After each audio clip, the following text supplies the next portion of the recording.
Hello everyone, I'm here to help you today. I know you use this video to fall asleep, so before that, like the video and subscribe to the channel. Also, where are you from and what time are you watching?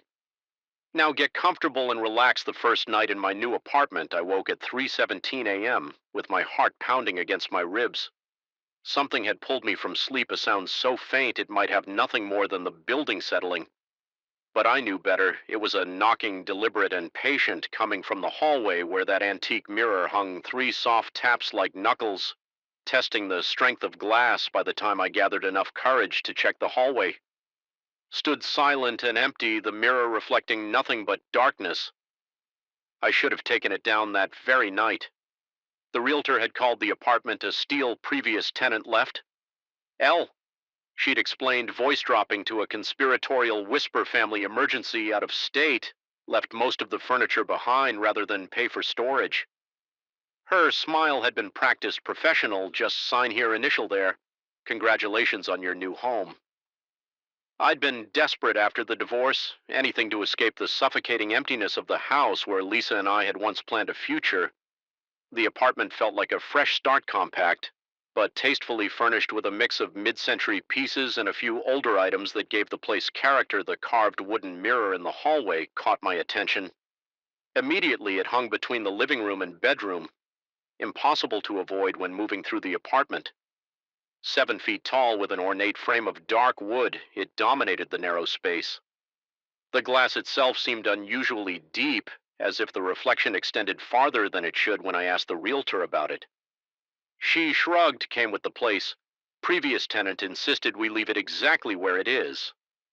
Something about the fun being perfect. Her laugh had sounded nervous. I should have recognized the warning signs. After that first night, I convinced myself the knocking had been my imagination, a dream, the pipes, or simply the normal sounds of an unfamiliar place. For the first week, everything seemed normal. I unpacked my meager possessions, arranged my home office, and tried to establish new routines. But gradually, almost imperceptibly, something changed in the apartment's atmosphere.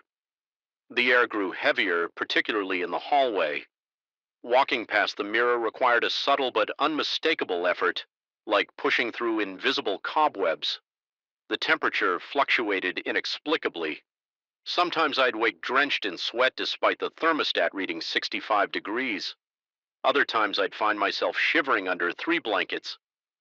2 weeks after moving in, I first noticed the shadow. I was returning from the kitchen with a cup of coffee when movement in the mirror caught my peripheral vision. Not my own reflection, but something else, a dark shape that seemed to drift across the glass a half second after I passed by. The time I turned to look directly, nothing was there except my own pale face staring back. I told myself it was a trick of the light, an optical illusion caused by the apartment's unusual angles. But deep down, a primal part of my brain began to recognize the truth. Something was wrong with that mirror. The incidents escalated gradually. The knocking returned, no longer confined to the dead of night. Sometimes I'd hear it while making dinner or working at my computer. Three distinct taps, followed by silence when I mentioned it to my neighbor across the hall. He looked puzzled, said he never heard anything like that, but this building was old, full of quirks. He asked how I was sleeping, if I was taking anything for anxiety. His concern made me doubt myself. Sleep became elusive. I'd lie awake listening for sounds from the hallway, my body tense with anticipation when exhaustion finally pulled me under. My dreams were filled with suffocating darkness and reflective surfaces that showed things that shouldn't be there. I began researching the building's history. The apartment complex had been converted from a hotel built in the 1920s. Nothing particularly sinister appeared in my searches. No mass murders or tragic suicides that might explain a haunting. I couldn't find information about previous tenants either. Nothing to indicate why someone would abandon their furniture and flee. One night, after 3 glasses of whiskey to quiet my nerves, I examined the mirror more closely. The frame was hand-carved, oak darkened with age, featuring intricate patterns of intertwined vines and what might have been faces peering out from between the leaves. The craftsmanship suggested European origin, perhaps late 19th century. The glass itself seemed unusually thick with a slight greenish tint. Visible at certain angles when I placed my hand against the surface, I expected coolness, but instead felt an unnatural warmth as if the glass had been sitting in sunlight despite the hallways. Perpetual dimness behind the frame barely, and will continue long after I'm gone, or perhaps I'm already gone. Perhaps I've been gone for some time. Perhaps what sits here typing these words, what walks through the world wearing my face, is merely an echo of Daniel Reed, a broadcast from a frequency of the damned. The moment I stepped into that old Victorian house, something felt wrong. A heaviness hung in the air, not like humidity or heat, but a pressure that seemed to push against my skin from all directions. The floorboards creaked beneath my feet with an almost deliberate slowness, as if the house itself was taking note of my arrival.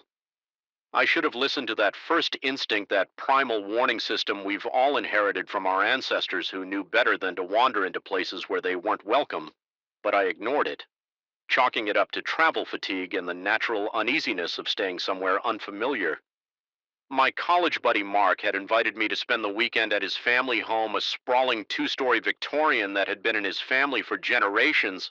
When he mentioned the house was historic, I pictured charming vintage fixtures and maybe some outdated wallpaper, not this looming structure with its maze of narrow hallways and rooms that seemed to swallow light. Mark had apologized for putting me in the downstairs guest room rather than upstairs near his bedroom, explaining something about renovations making the upper floor crowded with furniture from other rooms. At the time, I'd shrugged it off. Now, as I wheeled my suitcase across the threshold of the guest room, I found myself wishing I'd insisted on a hotel. The guest room itself wasn't terrible, just small and outdated, faded floral wallpaper peeled at the corners, and the heavy oak furniture looked like it hadn't been moved in decades. A thin layer of dust coated the dresser. Despite Mark's assurances that he'd cleaned before my arrival, the bed at least seemed comfortable enough with fresh linens that smelled of laundry detergent, rather than the musty odor that permeated the rest of the room. We spent that evening catching up over beers on the back porch, reminiscing about college days and filling each other in on the 5 years since graduation. Mark had changed. There was a weariness to him. I hadn't noticed in our video calls when I asked about it. He brushed it off, saying the family business was just keeping him busy. I didn't push it by midnight. We both started yawning, and Mark showed me to the bathroom down the hall from my room before heading upstairs to his own bedroom. After a quick shower, I settled into bed exhausted from the 6-hour drive. Sleep should have come easily, but something kept me hovering in that twilight state between wakefulness and dreaming. The house made sounds all houses do, especially old ones, but these noises seemed to follow patterns. Creaks that responded to other creaks, thumps that came in sequences of 3, and beneath it all, a constant. Barely there, whisper like the static between radio stations around 1 a.m. The temperature dropped, not gradually as you'd expect from a heating system cycling off, but suddenly, as if someone had opened a freezer door inches from my face. My breath clouded in front of me, and the sweat that had gathered at my hairline from the stuffy room turned icy against my skin. Goosebumps erupted across my arms and chest as I pulled the quilted comforter up to my chin. The cold seemed to have substance, pressing against me through the blanket-seeking entrance, like probing fingers. I told myself it was just poor insulation. These old houses were notorious for drafts. Maybe a window was cracked somewhere. The rational explanations comforted me, and I began to drift towards sleep again until the footsteps started. At first they were faint, the gentle pad of sock-covered feet on hardwood. They moved slowly down the upstairs hallway directly above my room. Mark going to the bathroom, I thought. But then the footsteps reached the staircase and began descending, each step deliberate and unhurried. My entire body tensed. I strained my ears, tracking the progress of whoever or whatever was coming downstairs. The footsteps reached the bottom of the stairs and paused. I held my breath, heart thundering so loudly in my chest, I was certain it could be heard throughout the house. After a moment that stretched into eternity, the steps resumed, moving down the hallway toward my room. They weren't Mark's footsteps. These were heavier, more deliberate, with a slight drag to the left foot just as they seemed to reach my door. They stopped in the silence that followed. I could hear my own pulse pounding in my ears. Then a soft click and light spilled beneath my door as the hallway lamp switched on. Another click and darkness returned on off as if someone was testing the switch or signaling. My throat constricted with fear as I watched the thin strip of space beneath my door, anticipating fingers or shadows to appear there. Nothing did. Instead, the footsteps retreated, moving from door to door down the hallway. With each pause came the clicking of lights on off, as if someone was checking each room. By the time the footsteps faded and the house fell silent again, my sheets were soaked with sweat. Despite the lingering cold, I lay awake until dawn, painted the room in shades of gray, afraid to close my eyes, afraid to move, afraid to do anything that might remind whatever prowled the hallways that I was there. When morning finally broke, exhaustion had left me hollow-eyed and jittery. I found Mark in the kitchen, cheerfully making coffee as if nothing had happened. The normalcy of the scene, sunlight streaming through windows. The smell of coffee and toast made the night's event seem distant and dreamlike, carefully trying to sound casual. I asked if he'd been downstairs during the night. The question made him pause, mid the coffee hovering above his mug. His expression flickered confusion, then something I couldn't quite identify before he said he'd slept soundly upstairs all night and hadn't set foot on the ground floor until morning.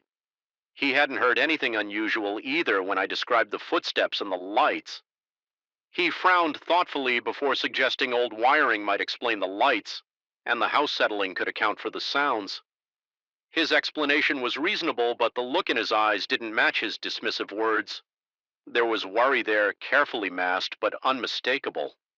I spent the day distracted, going through the motions as Mark showed me around town. We visited a local brewery, walked through the historic district, and had lunch at his favorite diner. But my mind kept returning to those footsteps, to the methodical checking of doors, to the bone-deep cold that had invaded my room. By the time we returned to the house that evening, dread had settled in my stomach like a lead weight.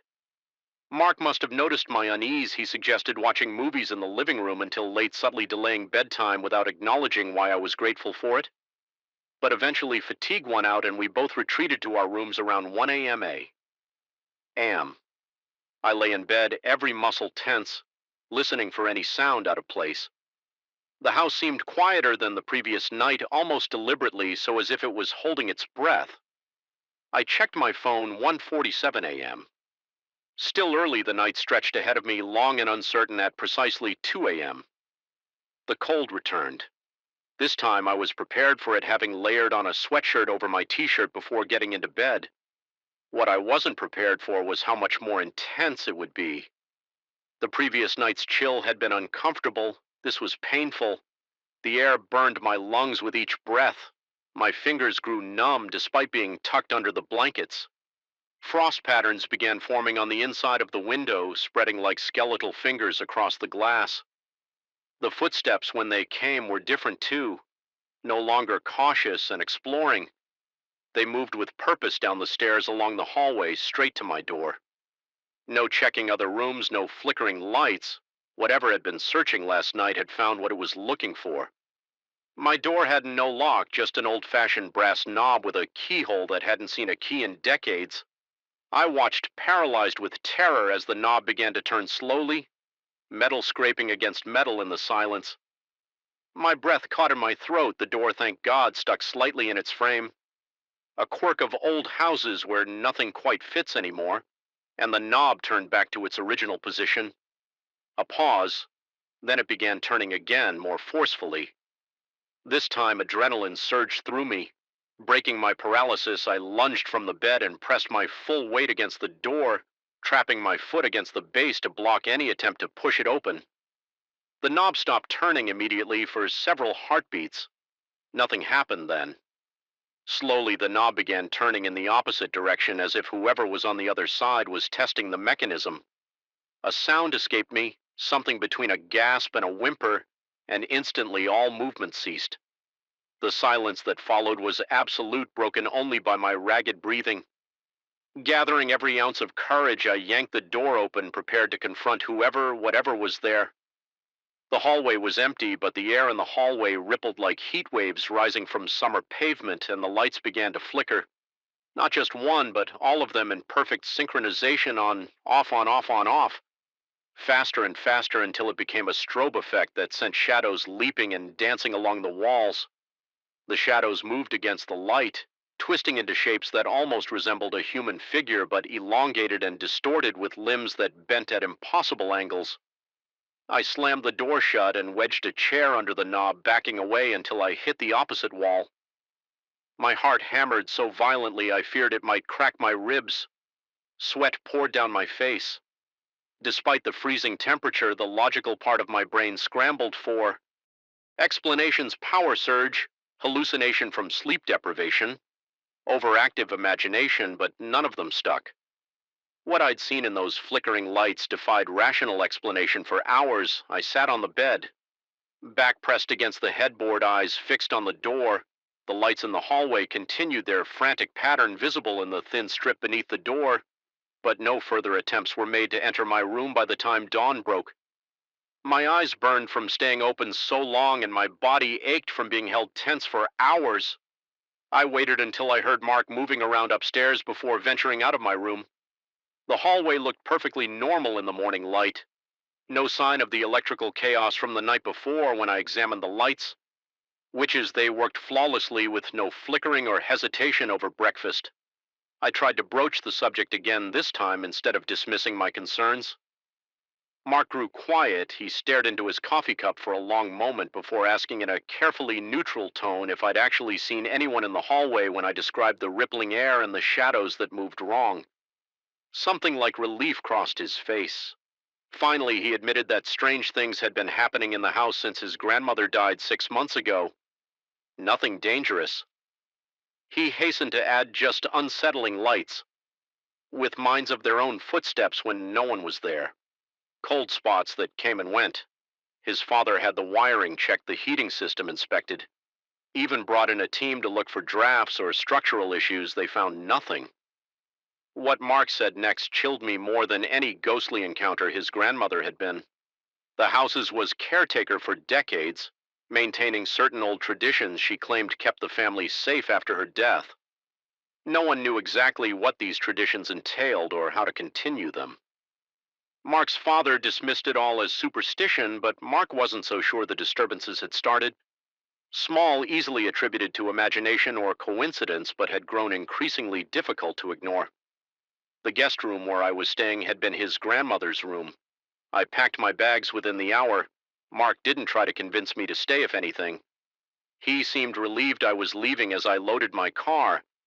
He stood awkwardly on the porch, hands shoved in his pockets before I left. He pressed something into my palm, a small weathered brass key that looked ancient. It wasn't for me to keep, he explained, just to return if I ever found myself thinking too much about the house or feeling drawn back to it. The way he said it made it clear this wasn't a theoretical concern. It had happened before. I've kept the key in my desk drawer since returning home. Sometimes late at night I find myself standing there with the drawer open, staring at that small piece of metal. I never touch it, but sometimes I could swear it's moved from where I left it, and on particularly cold nights I wake to the sound of footsteps in my apartment hallway, and the faint rhythmic clicking of a light switch on off. Searching the silence in this place isn't peaceful, it's expectant. That's what I've come to understand after 2 months in this house. What I once mistook for tranquility was merely the world holding its breath, waiting for something I couldn't yet perceive now. As I lie awake at 2:57 a.m., muscles tensed beneath sweat-dampened sheets, I know exactly what it's waiting for.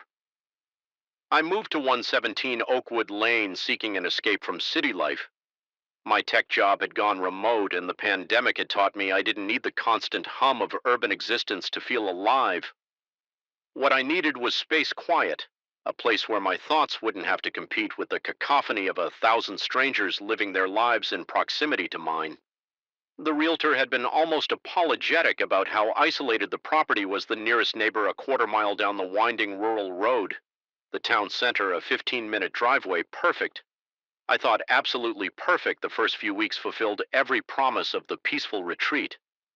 I'd envisioned I'd wake to birdsong instead of traffic work on my porch overlooking dense woods and fall asleep to a silence so complete it felt like a physical presence. I remembered thinking how strange it was that something so empty could feel so substantial. Then came that first night exactly 1 month after I'd moved in. The digital clock on my nightstand had just blinked to 3 a.m. when the shrill, demanding ring of the doorbell tore through the silence. My heart launched into my throat as I bolted upright, disoriented and alarmed. Who could possibly be at my door? At this hour on this isolated road, the second ring compel held me to action. I grabbed my phone, ready to call emergency services, and made my way downstairs. The house was cool, but perspiration bead along my hairline and dampened my palms as I approached the front door. The peephole revealed only darkness. The porch light I was certain I'd left on had somehow gone out. Against my better judgment, driven by a curiosity that overwhelmed my fear, I cracked the door open. Nothing. No one, just the still night air and the soft chorus of crickets. I stepped onto the porch, scanning the driveway and the tree line. Beyond, my breath condensed in the unexpectedly cold air as I called out, asking if anyone was there.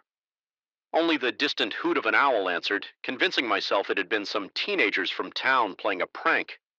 I returned inside, double-checking the locks before returning to bed. Sleep eluded me until dawn painted my ceiling with pale golden light. I spent the day in installing a motion-activated floodlight above my porch, telling myself I was being practical, not paranoid. The following night dispelled any notion that I had been the victim of a random prank again at exactly 3 a.m. The doorbell's insistent ring jolted me from a fitful sleep. This time I was prepared. I grabbed the baseball bat I'd placed beside my bed and moved quickly downstairs before opening the door. I checked the window. The newly installed floodlight was blazing, illuminating my empty front yard in harsh white light. No cars in the driveway, no footprints disturbing the gravel, no movement triggering the sensitive light. Yet the doorbell had definitely rung. Heart hammering against my ribs, mouth dry as sandpaper. I opened the door just a crack again. Nothing. The floodlight cast long, distorted shadows across my porch, but revealed no visitors. Welcome or otherwise, a gust of wind, unusually cold for early autumn, slipped through the crack in the door and raised goosebumps along my arms. That's when I noticed something I had missed the previous night, the faint scent of tobacco smoke. Despite there being no visible source, I slammed the door shut, the sound echoing through my empty house like a gunshot.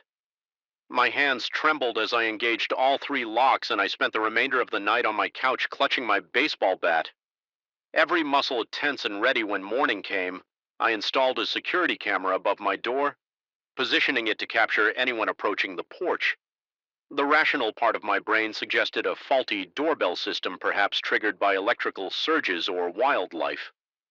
The growing knot of dread in my stomach suggested otherwise. The third night brought no surprises, only the confirmation of my deepening fears at precisely 3 a.m. The doorbell rang this time. I was already awake, sitting in the darkness of my living room facing the front door. The shrill sound cut through the silence, like a knife, causing my entire body to jerk involuntarily. I waited, counting my ragged breaths before approaching the door. The porch light was on.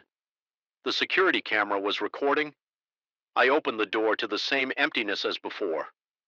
With shaking hands, I closed the door and immediately went to my laptop to review the security footage. What I saw, or rather what I didn't see, caused the room to tilt around me. The timestamp showed 30 a.m. The doorbell clearly rang in the audio, but there was absolutely no one visible on the recording. The button depressed on its own as if pushed by an invisible finger. I spent the remainder of the night in my car, parked at a 24-hour diner in town, nursing cups of bitter coffee and researching the history of my property on my phone.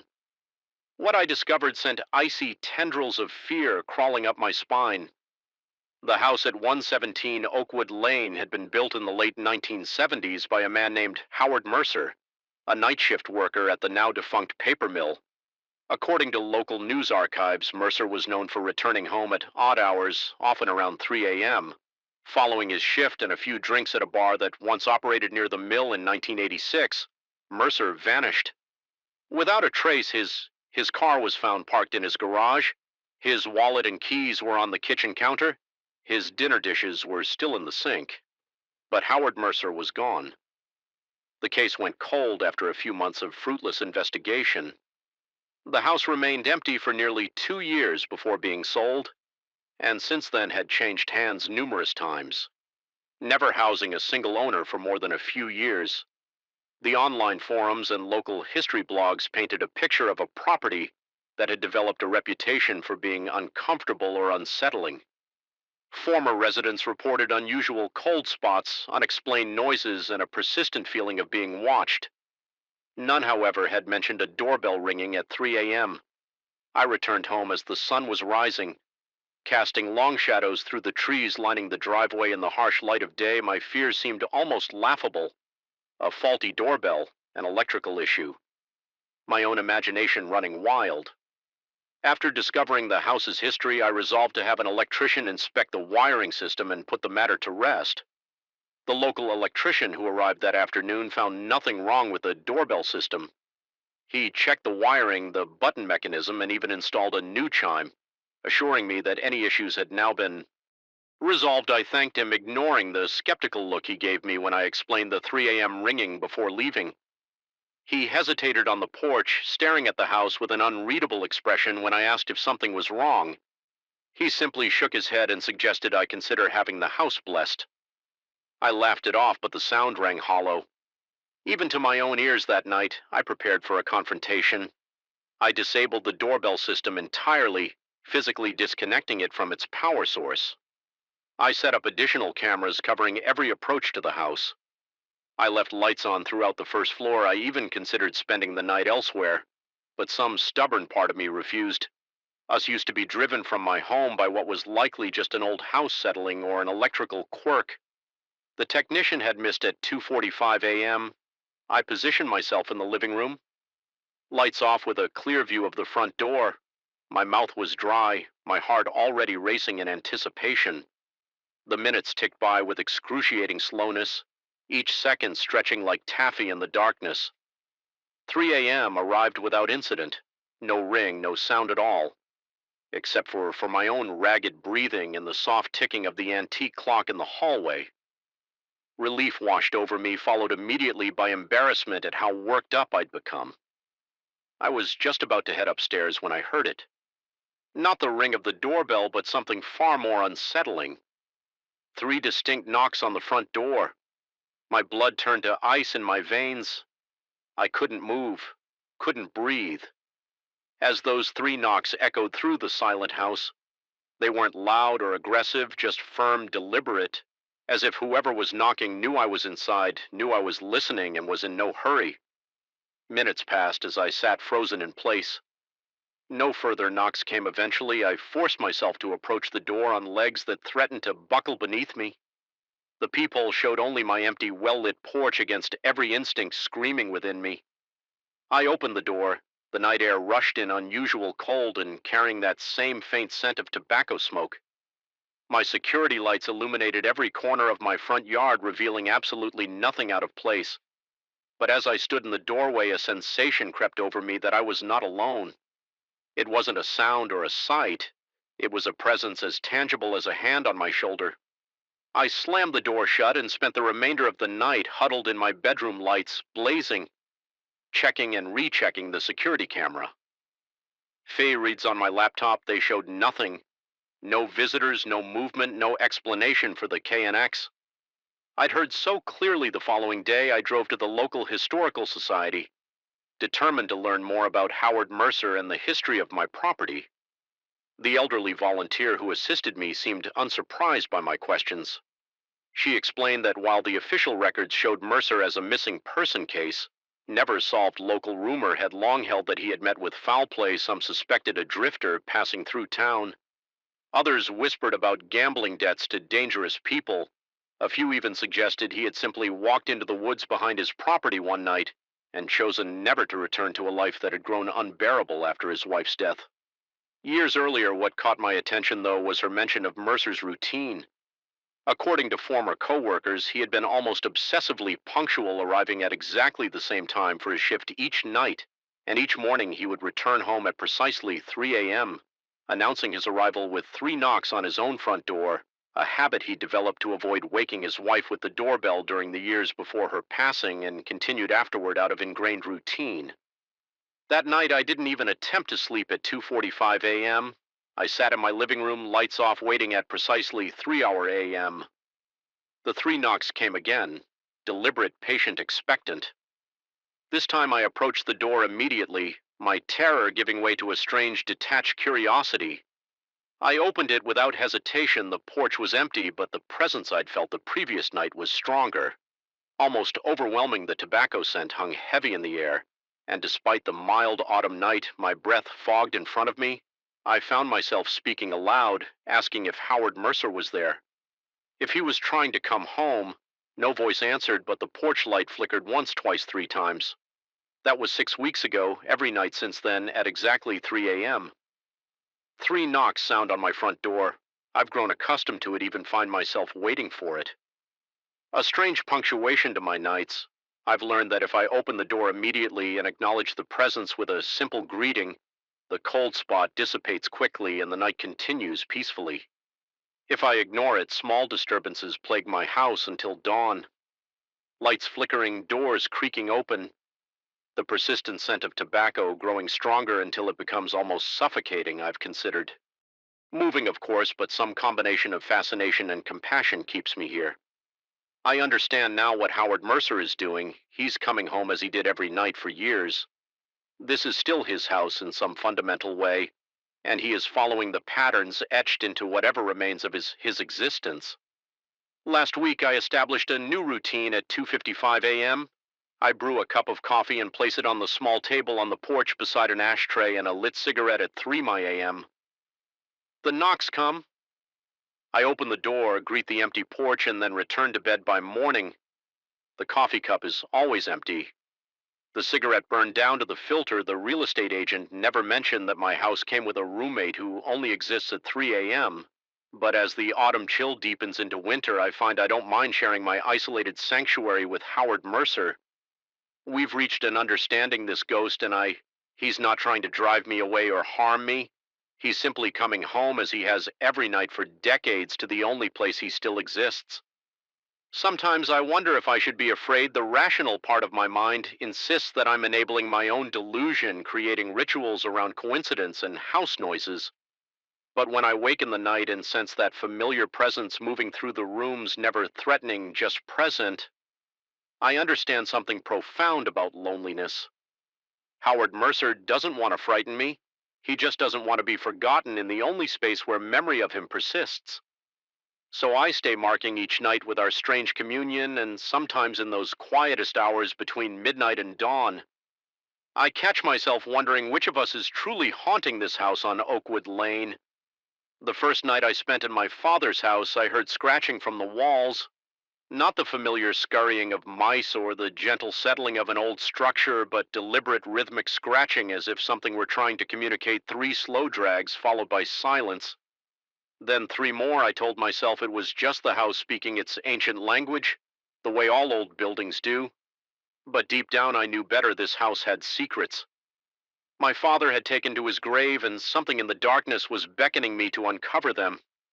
My father, Maxwell Grant, died suddenly of a heart attack at 68. We weren't close, the kind of father and son who exchanged perfunctory phone calls on holidays and birthdays, our conversations circling around weather and sports scores, anything to avoid genuine connection. So when his lawyer called to inform me I'd inherited the sprawling Victorian house where he'd lived alone for the past 20 years, I was surprised. I hadn't set foot in that place since I was 18 when I left for college with no intention of returning. The house stood at the end of Blackwood Lane, partially hidden behind overgrown trees and shrubs that my father had long stopped maintaining. 3 stories of weather feed, brick and warped wood with narrow windows that reflected no light. Even on the sunniest days growing up, the neighborhood kids called it the witch house, though none of us had ever seen a witch. Just my reclusive father, who grew more withdrawn with each passing year upon arrival. I was struck by how little had changed. The front door still creaked with that distinctive groan I remembered from childhood. The foyer smelled of pipe tobacco and old books. My father's scent dust particles danced in the shafts of afternoon light, piercing. Through the windows, time seemed to have abandoned this place, leaving it suspended in a permanent state of decay. I spent the first day exploring the first floor, the kitchen with its outdated appliances, the dining room where we'd eaten in silence, the study where my father would lock himself away for hours. On the second day, I ventured to the second floor, methodically going through each bedroom, bathroom, and closet, sorting through my father's possessions. I found nothing remarkable, just the mundane artifacts of a solitary life, but my eyes kept drifting to the ceiling, to the small trap door that led to the attic. As a child, that attic had been strictly forbidden. That room isn't for playing. My father would say sharply whenever he caught me looking up at it, some doors should remain closed. His tone brooked no argument, and I learned to stop asking about it. Now standing in the upstairs hallway with the house legally min, I felt a magnetic pull toward that forbidden space. The trappo had a small brass handle that gleamed dully in the hallway.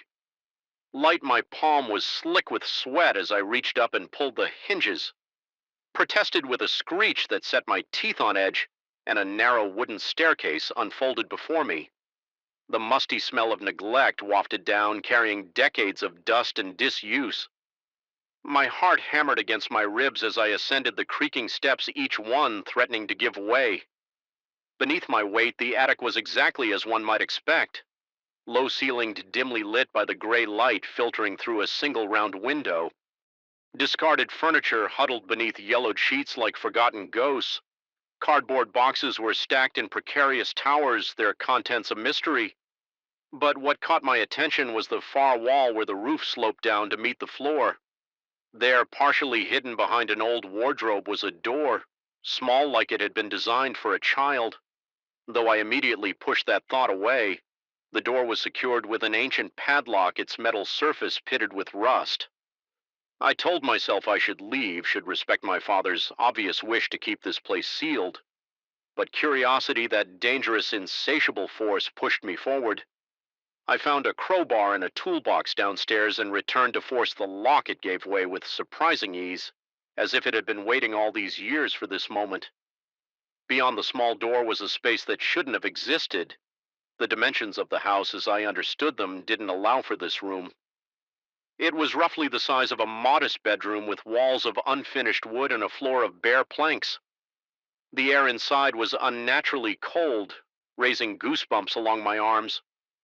Despite the summer heat, outside the room contained nothing except a standing mirror in the center. The mirror stood 6 feet tall, its ornate frame carved with intricate patterns. Vines and leaves intertwined with faces that seemed to shift. When viewed from different angles, the glass itself was cloudy, as if veiled by smoke, yet it reflected my image with unsettling clarity. As I approached, the temperature dropped further. My breath escaped invisible puffs, and a wave of dizziness washed over me. Standing before the mirror, I noticed details I'd initially missed. The walls of the room were covered in scratches, hundreds, perhaps thousands of them, creating chaotic patterns that radiated outward from the mirror like a sunburst. Some were shallow, barely grazing the surface. Others cut deep into the wood as if made with desperate force. At the bottom edge of the mirror's frame, dark stains formed the unmistakable outline of handprints. Their fingers elongated and thin, my reflection stared back at me, but something was subtly wrong. There was a slight delay in its movements, almost imperceptible. Unless watched closely, when I raised my hand, my reflection followed a fraction of a second too late. When I blinked, my reflection's eyes remained open just long enough to notice, and when I turned to leave, I could have sworn my reflection remained facing forward. Watching me go that night, the scratching in the walls grew louder, no longer confined to 3 scratch sequences. It became frantic, desperate, the sound of something clawing to escape. I covered my ears with a pillow and forced myself to sleep, telling myself it was just the house settling, just my imagination working overtime. After the discovery in the attic, I dreamt of the mirror that night. In my dream, I stood before it again, but instead of my reflection, I saw my father as a young man. He pressed his palms against the glass from the other side, his mouth moving urgently, though no sound came through behind him. Shadows shifted and swirled, taking half-formed shapes before dissolving again.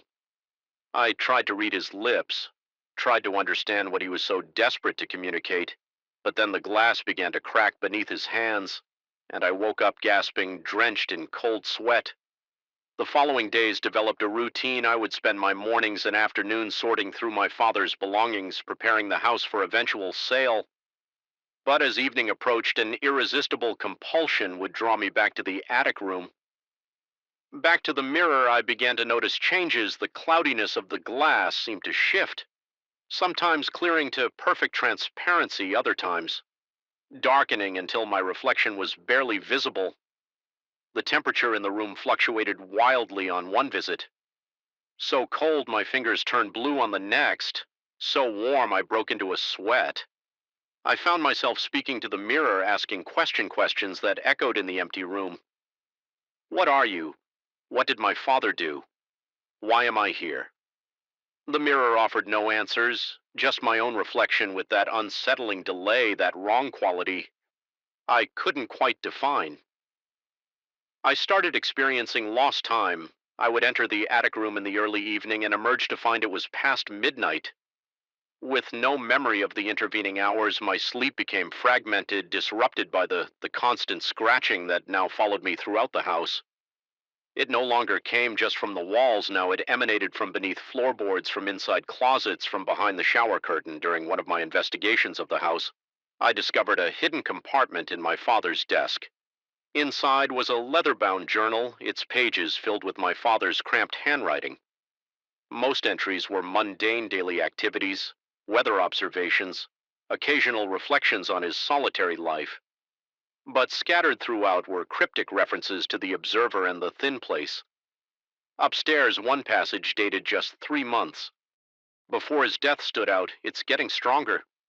I can feel it pulling at me even when I'm not in the room. Sometimes I see it from the corner of my eye, not just in the mirror anymore, but in windows and puddles. After rain in the screen of my television, when it's turned off, it wears my face, but it's not me. It has never been me. Did I create it? With my loneliness, or was it always there waiting for someone isolated enough to notice it? I should destroy the mirror, I know I should. But I fear what might happen if I do. If the barrier is broken, what might come through my father, I realized, had been fighting something for years. Something connected to that mirror. The thought should have sent me running from the house, should have had me calling realtors and movers, and putting as much distance as possible between myself and this place instead. It deepened my obsession. I began spending all my time in the attic room, sitting cross-legged before the mirror, studying every detail of its frame, every nuance of my delayed reflection. I stopped bothering with the pretense of sorting through my father's belongings. I barely ate, barely slept. The scratching became constant, a backdrop to my waking hours, but I no longer found it disturbing. It had become familiar, almost comforting. One night, I'm not sure which, as the days had begun to blur together, I pressed my palm against the cool surface of the mirror, mirroring the action of my father in my dream. The glass felt strange. Beneath my touch, not solid as expected, but yielding slightly like the surface of water. Resistant to being breached, my reflection did the same, pressing its palm against mine, but its eyes held an eagerness that didn't match my wary curiosity. The scratching stopped abruptly. The silence that followed was so profound, my ears rang with it. And then slowly, deliberately, my reflection smiled, though I could feel my own face. Frozen in shock, he kept me here. My reflection said, its lips moving in perfect sync with words. I wasn't speaking your father. He trapped me on this side while he lived free on yours. My throat constricted. I tried to pull my hand away from the glass, but found it stuck fast, as if glued in place. The cold from the mirror crept up my arm, numbing it inch by inch. We could trade places, my reflection suggested, its voice of perfect imitation of mine, yet somehow hollow-like. It was speaking from the bottom of a well. Just for a little while. Don't, don't you want to know what it's like on this side? Don't you want to understand what he was hiding from you all these years? The offer was tempting in a way I couldn't articulate. Despite every instinct screaming to flee, part of me yearned to step through, to experience whatever reality existed behind the glass. My father had kept this from me, this extraordinary secret. and the childhood resentment of being excluded bubbled up fresh and potent. It's so easy, my reflection continued, its free hand rising to the surface of the mirror from its side. Just one step through, I'll show you everything. He never wanted you to see. The glass beneath my palm softened further, becoming almost liquid. My hand began to sink into it, the cold sensation traveling up my wrist, my forearm. My reflection's eager smile widened as our fingertips began to pass each other as we began to exchange places. In that moment, I noticed something at the edges of my vision, the scratches on the walls surrounding the mirror from this close vantage point. I could see they weren't random. After all, they formed words repeated over and over in my father's handwriting. Don't trust what you see, with a surge of terror fueled strength. I wrenched my hand back from the mirror's surface. The vacuum-like suction fought my retreat, but I persisted, throwing my weight backward. My palm came free with a sound like ripping fabric, and I tumbled to the floor, cradling my arm, which burned with cold. So intense it felt like fire. My reflection remained standing, its expression shifting from eager anticipation to cold fury. It pressed both hands against the glass, now pushing outward with visible strain. The mirror's surface bulged like a membrane, stretching thinner. With each push, the frame began to crack, hairline fractures running through the ornate carvings. The temperature in the room plummeted, my breath coming in white clouds before my face. I scrambled backward until my spine hit the scratched wall, the thing in the mirror no longer trying to maintain the pretense of being my reflection. Distorted its features in rage, its fingers elongated, nails extending into claws that scraped against the thinning barrier, adding to the cacophony of scratching that had resumed throughout the house louder than ever before. Understanding hit me with sudden clarity. The mirror wasn't just a mirror, it was a door, a threshold between worlds. And my father hadn't trapped whatever was in there, he'd been keeping it from getting out the locked room. The warnings, his isolation, it had all been to contain something that should never be free. I fled the attic room, slamming the small door behind me. Back in the main attic space, I frantically searched through boxes until I found what I needed. An old blanket, thick and heavy. I returned to the mirror room, careful not to look directly at the glass where the thing still pushed and clawed with my eyes. Averted, I threw the blanket over the mirror, covering it completely. The effect was immediate. The scratching stopped. The temperature slowly began to normalize. I secured the blanket with rope found elsewhere in the attic, tying it tightly around the frame so no part of the glass remained exposed. Then I retreated, locking the small door behind me and replacing the broken padlock with a new, stronger one I found in my father's toolbox in the days that followed. I did what my father had done. I researched. His study contained books on folklore, dimensional theory, and esoteric physics. I read accounts of mirrors as portals of doppelgangers that replace their originals, of spaces that exist between realities. I found notes my father had made about the previous owners of the house, tracking a pattern of disappearances and strange behaviors spanning back a century. I understand now why my father lived as he did. Isolated, vigilant, dedicated to a duty he couldn't explain to others. I understand why he left the house to me, his only son, not as a gift, but as an inheritance of responsibility. I won't sell the house, I can't. Instead, I've moved in, permanently establishing my office in the room directly beneath the attic. Sometimes late at night, I still hear faint scratching from above, muted but persistent, a reminder that some barriers require constant maintenance, that some doors must remain not just closed but guarded. The scratching doesn't frighten me anymore. What terrifies me is the occasional glimpse I catch in ordinary reflective surfaces. Windows spoons the screen of my phone when it's turned off just for a split second.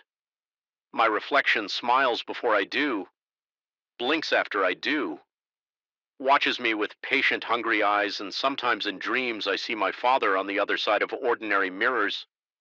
He no longer tries to speak, no longer presses against the glass.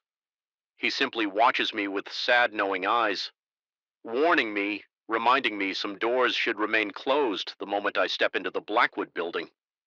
Something feels wrong. The air hangs differently tonight, heavier, like it's pressing against my skin with deliberate intent. I've worked security here for 3 years, but the building has stood since 1942. Its history etched into every creak of the hardwood floors and embedded in the worn brass fixtures tonight. That history seems to breathe alongside me. My flashlight beam cuts through the darkness of the lobby, catching dust particles that dance unnaturally in the air. They seem to scatter away from the light rather than float through it. I shake my head, 4 hours into a 12-hour shift, and fatigue is already playing tricks on my mind. The building houses dozens of offices spread across 6 floors, most occupied by law firms and financial advisors, who leave behind nothing but expensive furniture and the lingering scent of cologne. My job is simple: make hourly rounds, check that doors remain locked, and ensure nothing disturbs the building. Slumber until morning. I begin my 2 a.m. round on the 6th floor. Working my way down, my footsteps echo through empty hallways lined with dark mahogany, westcoating and doors bearing gold lettering of company names. The overhead lights remain dimmed overnight, a cost-saving measure that transforms familiar corridors into tunnels of shadow. Shadow. I check each door, marking them off on my clipboard. The routine is mechanical: grip handle twist, confirm, lock move on, until I reach room 5. 05, something stops me. The air feels different here, colder, charged with an expectancy I can't explain. I press my ear to the heavy wooden door and listen. Nothing. I'm about to move on when I hear it. My name whispered from inside the room. Mark is so faint I almost doubt I heard it at all. A chill races down my spine, prickling the hairs on my neck. I check the door locked as it should be. I verify my clipboard. Hargarv accounting vacated at 7:35 p.m. I fumble for my master key, hands suddenly clumsy.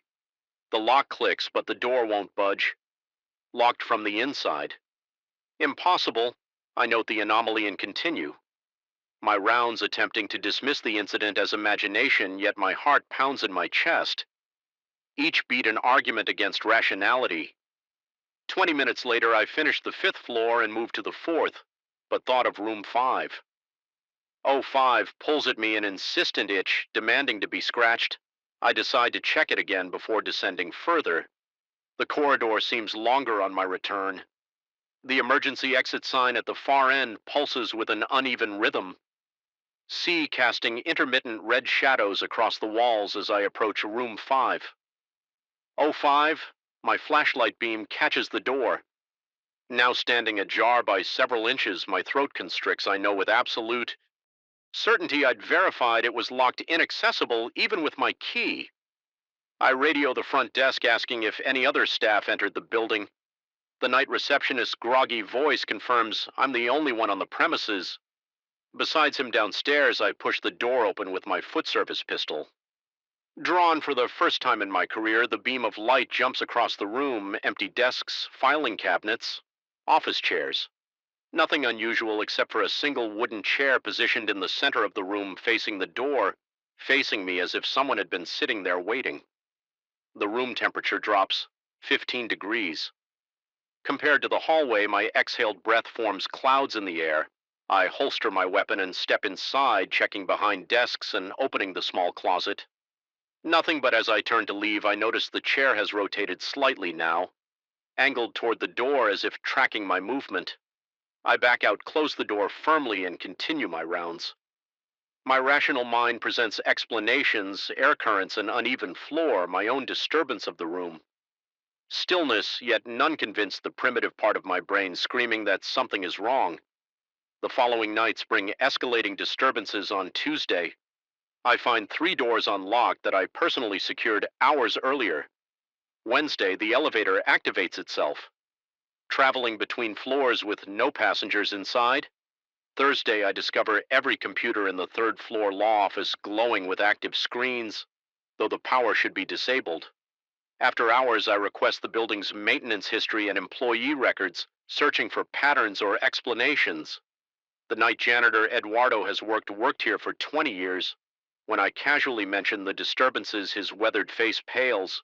He claims to clean only during daylight hours, refusing to elaborate When I press for reasons, Friday night arrives with a thunderstorm that batters the building's windows like impatient fists. I begin my rounds at midnight earlier than usual, hoping to catch whatever or whoever is responsible. The rain muffles external sounds, leaving only the building's own voice, the settling of old wood, the gurgle of pipes, the hum of emergency lights as my soundtrack as I pass the fourth floor water cooler. I notice my reflection in the darkened window beside it, except it's not quite right.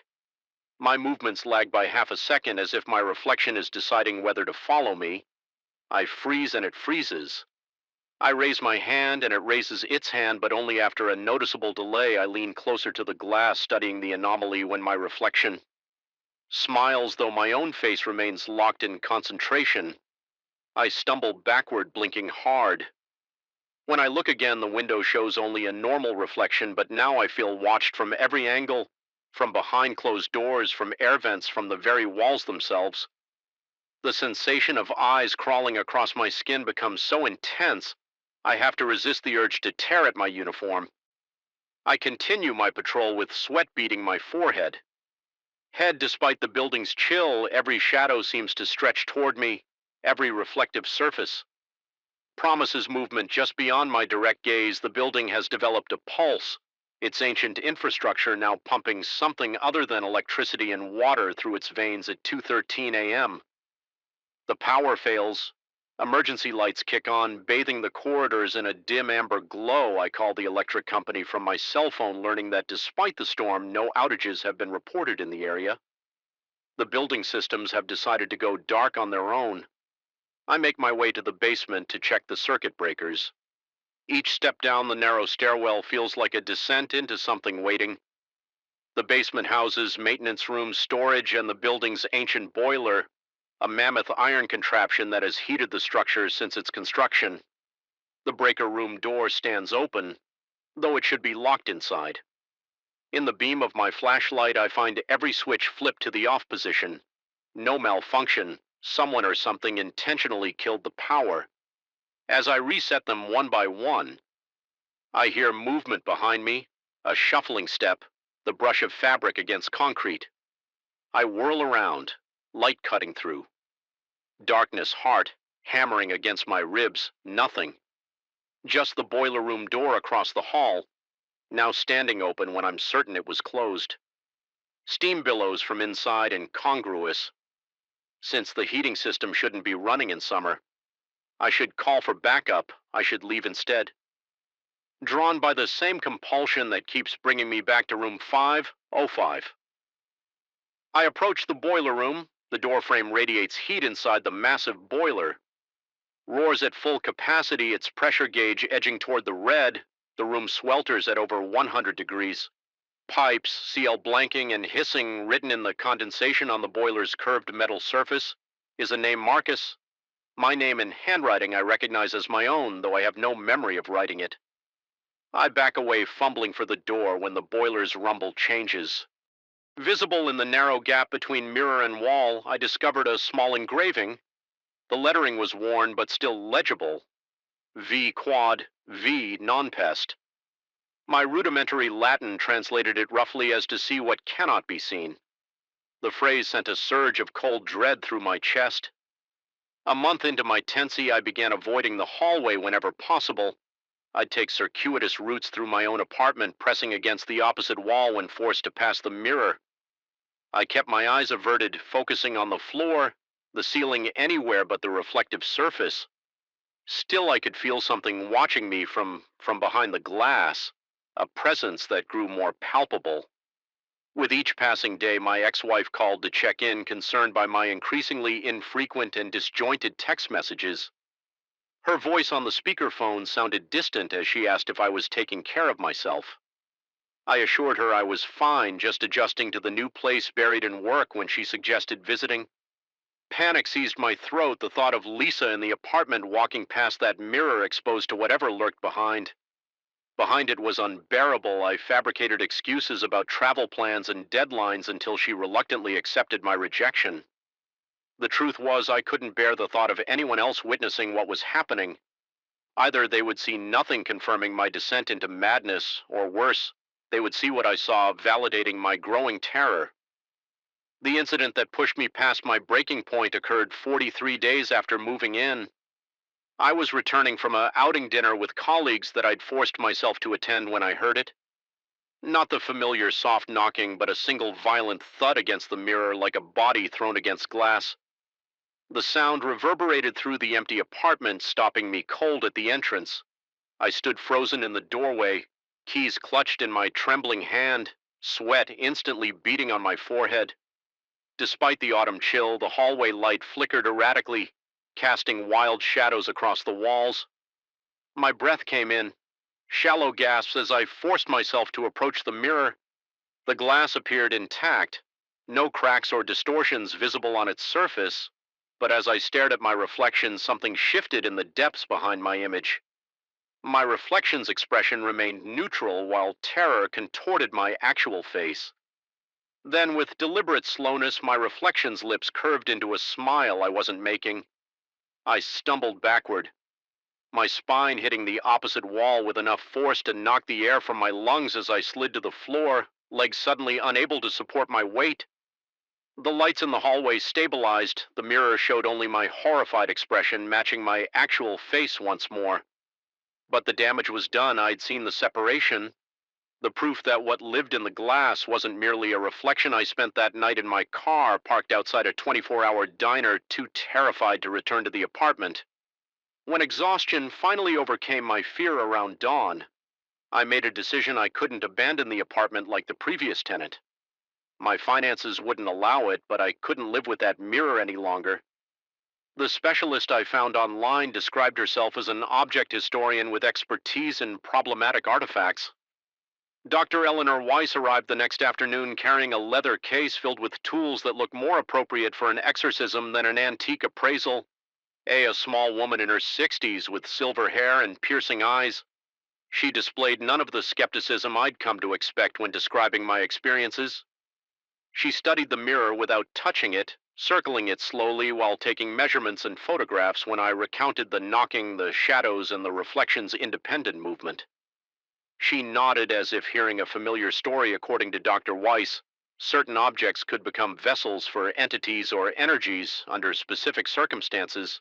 The Latin inscription suggested this mirror had been created for scrying, a form of divination that opened doorways better left closed.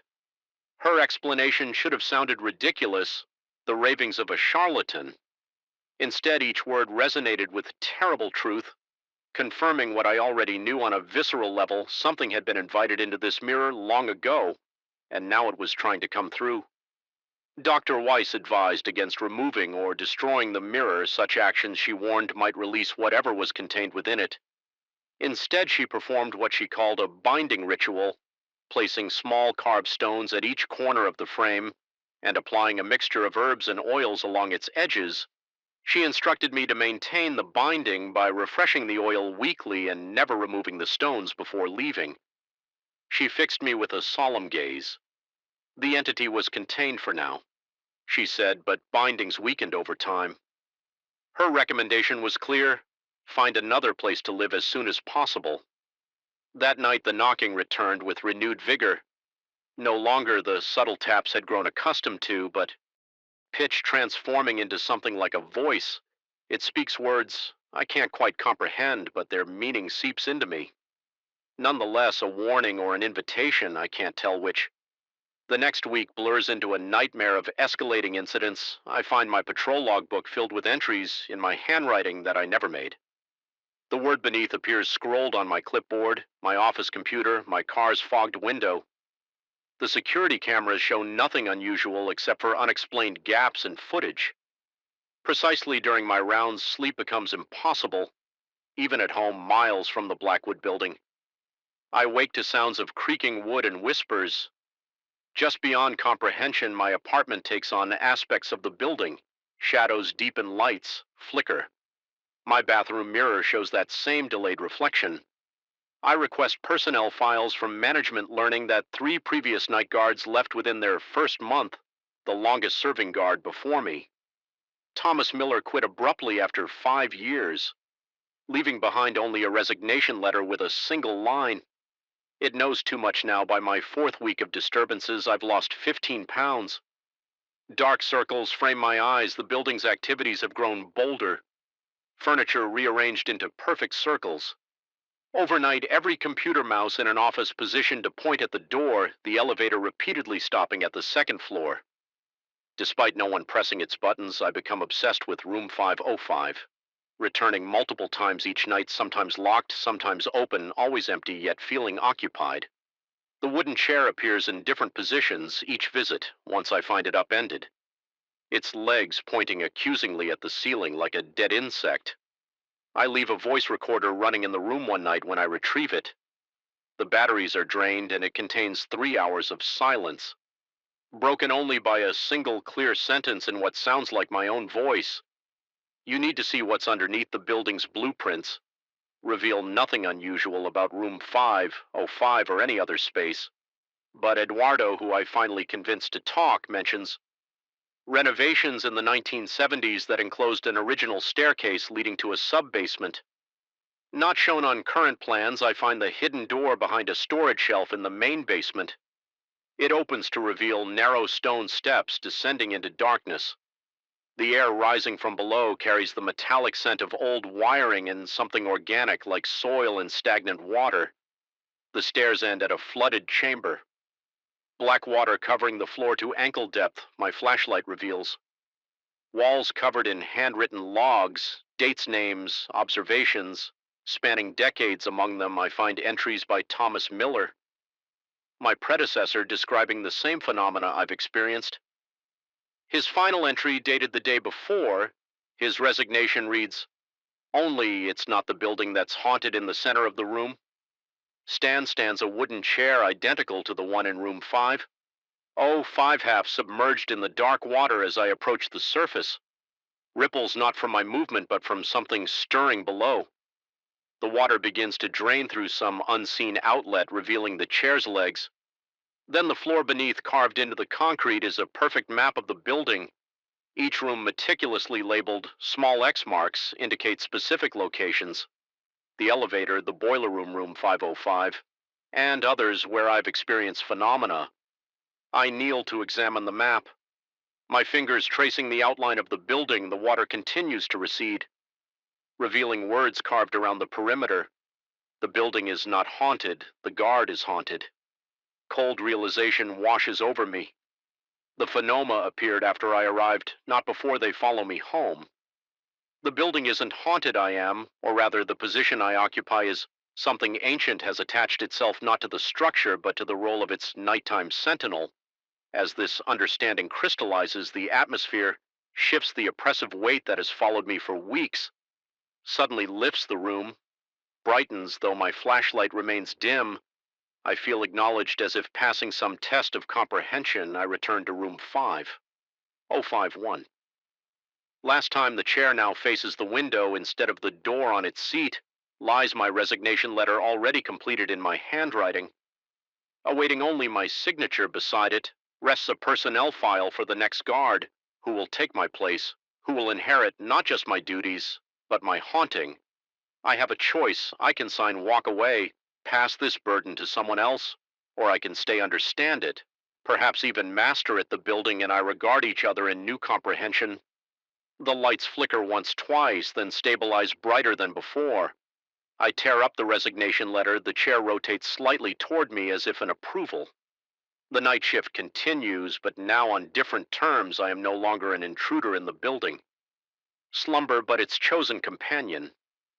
The whispers continue, but now I'm beginning to understand what they're saying. And sometimes when I pass the windows on my rounds, my reflection waves at me just a moment before I raise my own hand. The shadows in this building don't behave like normal. Shadows, they stretch when they shouldn't, retreat when approached, and sometimes I swear they whisper my name.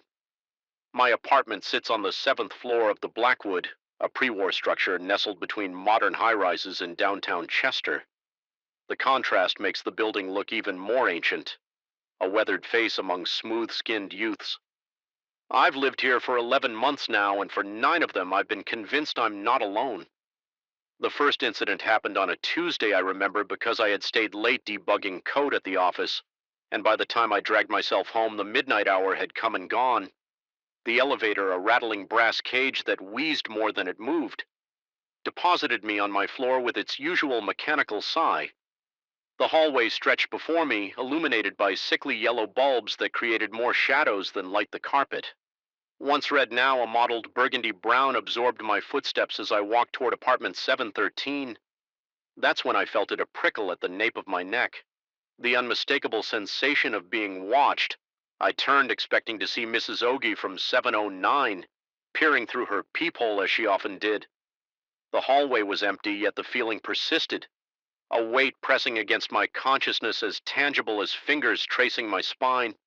I dismissed it as fatigue, a byproduct of 70-hour work weeks and too much caffeine, but over the following weeks the sensation intensified. Each night the hallway seemed to stretch a little longer, the shadows growing a little darker, the silence a little more expectant. I began to dread coming home 1 month after that first night I heard my name, Daniel. The word floated down the corridor, barely above a whisper originating from somewhere near the abandoned wing, a section of the building damaged by water years ago and awaiting repairs that never came. I froze, key suspended before my Lockhart suddenly hammering against my ribs. "Hello?" I called, immediately regretting it. My voice sounded thin, vulnerable. No response came, but the air seemed to thicken, pressing against my eardrums. I hurried inside my apartment, locked the door, and spent the night with all the lights on, telling myself I'd imagined it. I hadn't. The next night, it came again. More distinct, Daniel helped me. The voice was neither male nor female, neither young nor old. It existed in some unsettling in-between space. I tried to rationalize it. Perhaps sound traveling through the old ventilation system, or a neighbor playing some elaborate prank. I mentioned it casually to the building superintendent, a perpetually damp man named Horvath. His reaction told me everything I needed to know. His already. Pallid face blanched further, and he mumbled something about old buildings having quirks before quickly changing the subject when I pressed him about the abandoned wing. He became evasive, suggesting that perhaps I should consider moving when my lease ended that night. I researched the Blackwood's history. Most sources mentioned its architectural significance or its famous residents from the 1920s, but one obscure blog detailed darker events. 27 years ago, a resident had disappeared without a trace. The blog speculated about foul play but offered no concrete details. Comments below the post had been disabled. I dug deeper, requesting old newspaper archives from the library. What I found disturbed me more than the whispers. The missing resident one. Edward Morello had lived in apartment 724, located in what was now the abandoned wing. Police had investigated but found nothing suspicious. The case had eventually gone cold. What the blog hadn't mentioned was that in the weeks before his disappearance, Marcello had complained to neighbors about hearing voices in the hallway. Sleep became a luxury I could no longer afford. Every creak of the building, every distant footstep, every whisper of wind through the poorly sealed windows had me bolt upright, straining to listen. The voice continued, becoming a nightly occurrence, always emanating from the sealed-off corridor, always calling my name, always pleading for help. My work suffered. I began making careless errors, missing deadlines. My supervisor suggested I take some personal days instead of resting. I spent the time researching the building's history and Edward Marcello's life. I learned he had been an architect involved in renovating several historic buildings around the city. He had lived alone, had no close family, few friends like me. The parallels unsettled me. 3 months after the first whisper, I broke. Not in the way you might expect, not with screams or tears or a frantic call to the police. No, my breaking was quieter, more deliberate. I decided to follow the voice the next time I heard it. "Daniel, I need you." I walked toward it instead of away from it. The hallway seemed to stretch before me, the distance to the abandoned wing. Expanding with each step, the yellow lights flickered as I passed beneath them, and the air grew colder the further I ventured from my apartment. A chain with a no entry sign blocked the entrance to the damaged wing. I stepped over it without hesitation. This section of the hallway was darker. the carpet removed to reveal warped floorboards, the walls showed water damage paint peeling in long strips that resembled fade skin. The voice grew stronger. Daniel, closer. My heart pounded so violently I could feel my shirt moving with each beat. Sweat beat on my forehead, too. Despite the chill, my mouth had gone desert dry. Every instinct screamed at me to turn back. Yet I continued forward. Drawn by a compulsion I couldn't explain, the numbers on the doors had faded, but I could still make out 724 Marcello's apartment. The door stood slightly ajar, revealing only darkness beyond. The voice emanated from within, now a continuous, urgent whisper. Daniel! Daniel! Daniel! I pushed the door open. The hinges protested with a sound like a wounded animal. The apartment was empty, not just of furniture, but somehow empty of space itself. Despite the windows, no light penetrated the gloom. I felt dizzy, disoriented, as if the room existed in some dimension adjacent to, but not quite part of our reality. Who are you? I managed to ask, my voice barely functioning. The temperature plummeted, my breath emerged in white clouds, as the shadows in the corners of the room seemed to deepen, to move with purpose, and then from everywhere and nowhere. The voice responded, no longer a whisper, but a chorus of whispers layered upon one another. They explained that the building existed at a crossroads of sorts, not just physical space, but something more ephemeral.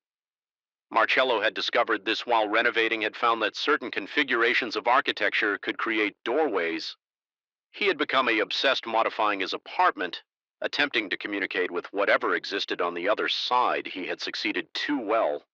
What came through couldn't fully exist in our world, but neither could it return.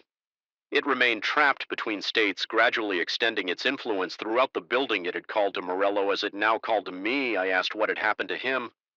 The whispers paused, then admitted they had no concept of what humans called time. Morello might have left, might have stayed, might still be trying to find his way back.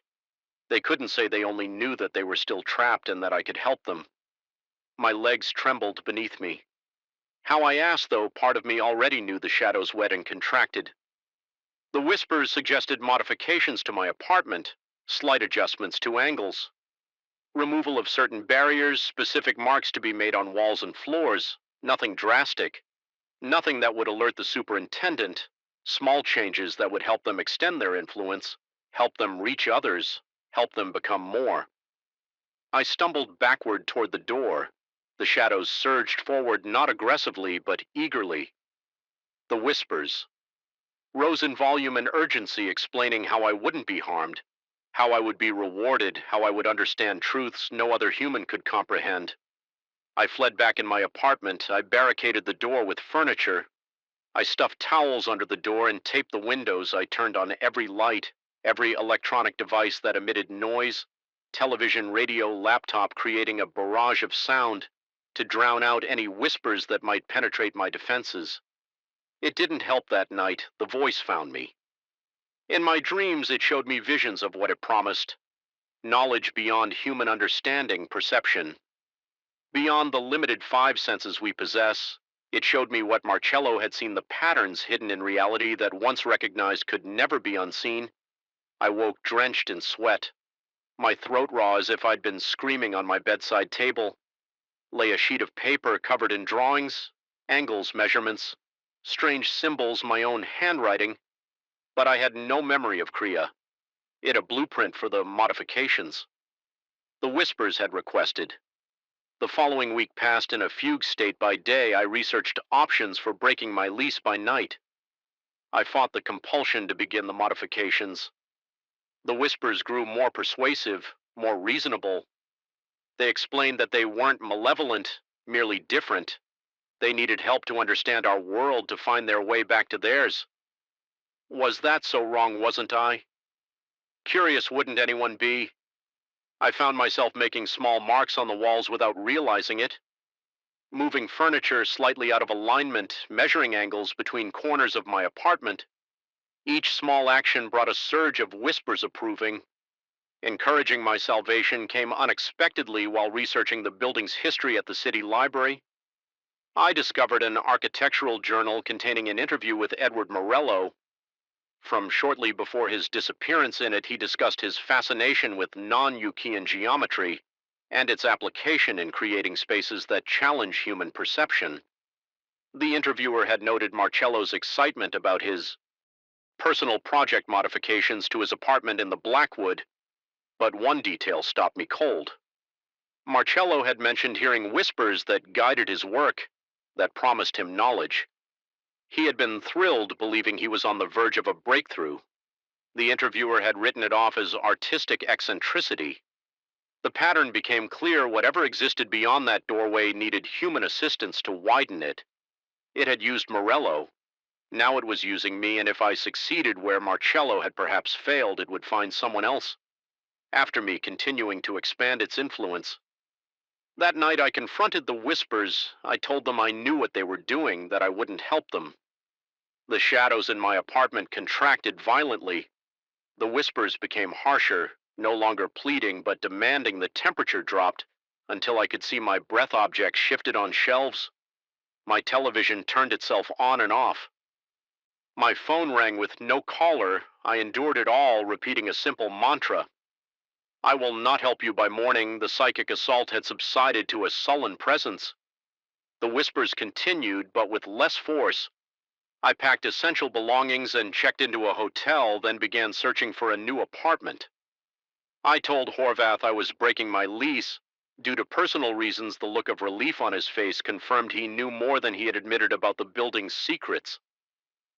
2 weeks later, I moved to a modern high-rise across town. For the first few nights, I still heard faint whispers at the edge of sleep, still felt watched in empty rooms, but gradually the sensations faded.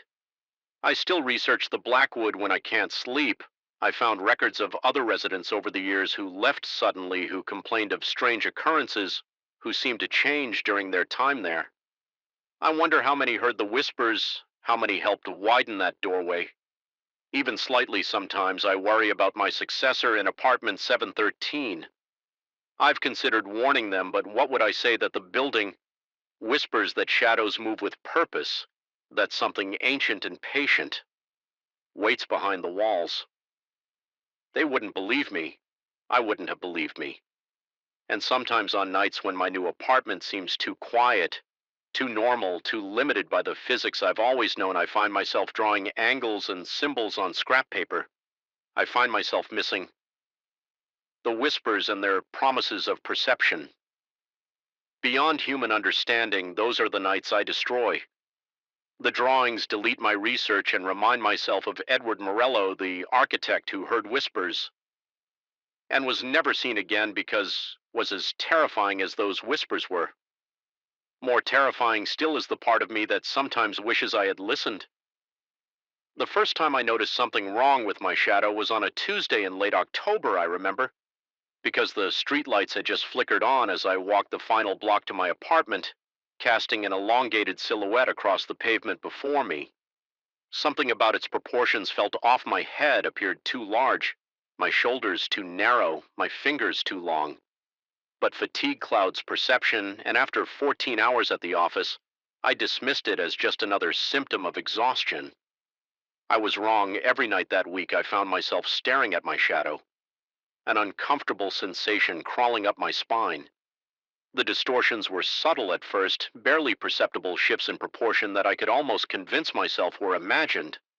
But by Friday, the differences had become impossible to ignore. As I stood beneath the same streetlight, my shadow stretched nearly twice as far as it should have. Its edges rippling slightly. Despite the complete absence of wind, I rationalized it away, a trick of the light, an optical illusion, perhaps even a manifestation of stress. My job at the architectural firm had become increasingly demanding, with the Peterson project consuming my every waking hour. Sleep deprivation does strange things to perception. At least that's what I told myself, until the night I saw it move. I was fumbling with my keys at the entrance to my apartment building when movement caught my eye. My shadow, cast against the brick wall by the security light above, lifted its arm while mine remained firmly at my side. Keys dangling from rigid fingers, the movement was almost imperceptible, like watching something dart past your peripheral vision. But there was no mistaking what I'd seen. My heart hammered against my rib cage, a cold sweat breaking across my forehead. Despite the autumn chill, I dropped my keys, the metallic clatter echoing in the empty street. When I looked back at the wall, my shadow had returned to normal, mirroring my hunched posture as I bent to retrieve them. That night, I slept with every light in my apartment blazing the following morning. Daylight brought clarity and doubt. The human mind has a remarkable capacity for self-deception, especially when confronted with the impossible. I convinced myself I had imagined the whole incident a hallucination born from stress and caffeine abuse. I even laughed about it as I showered water cascading over my closed eyelids, but when I opened them and saw a dark figure through the frosted glass that didn't match my movements, the laughter died in my throat. I yanked the shower curtain back so violently that I tore one of the rings. My wet feet slipping on the tile as I stumbled backward. There was nothing there. Of course, just steam and the harsh glare of bathroom lights. But the damage was done, the seed of doubt had taken root. I began to document the discrepancies each night after work. I would stand in various lighting conditions and photograph my shadow with my phone at home. I would compare the images looking for inconsistency. The evidence was undeniable. Day by day, the silhouette grew less and less like my own, its proportions elongating, its edges becoming jagged where mine were smooth.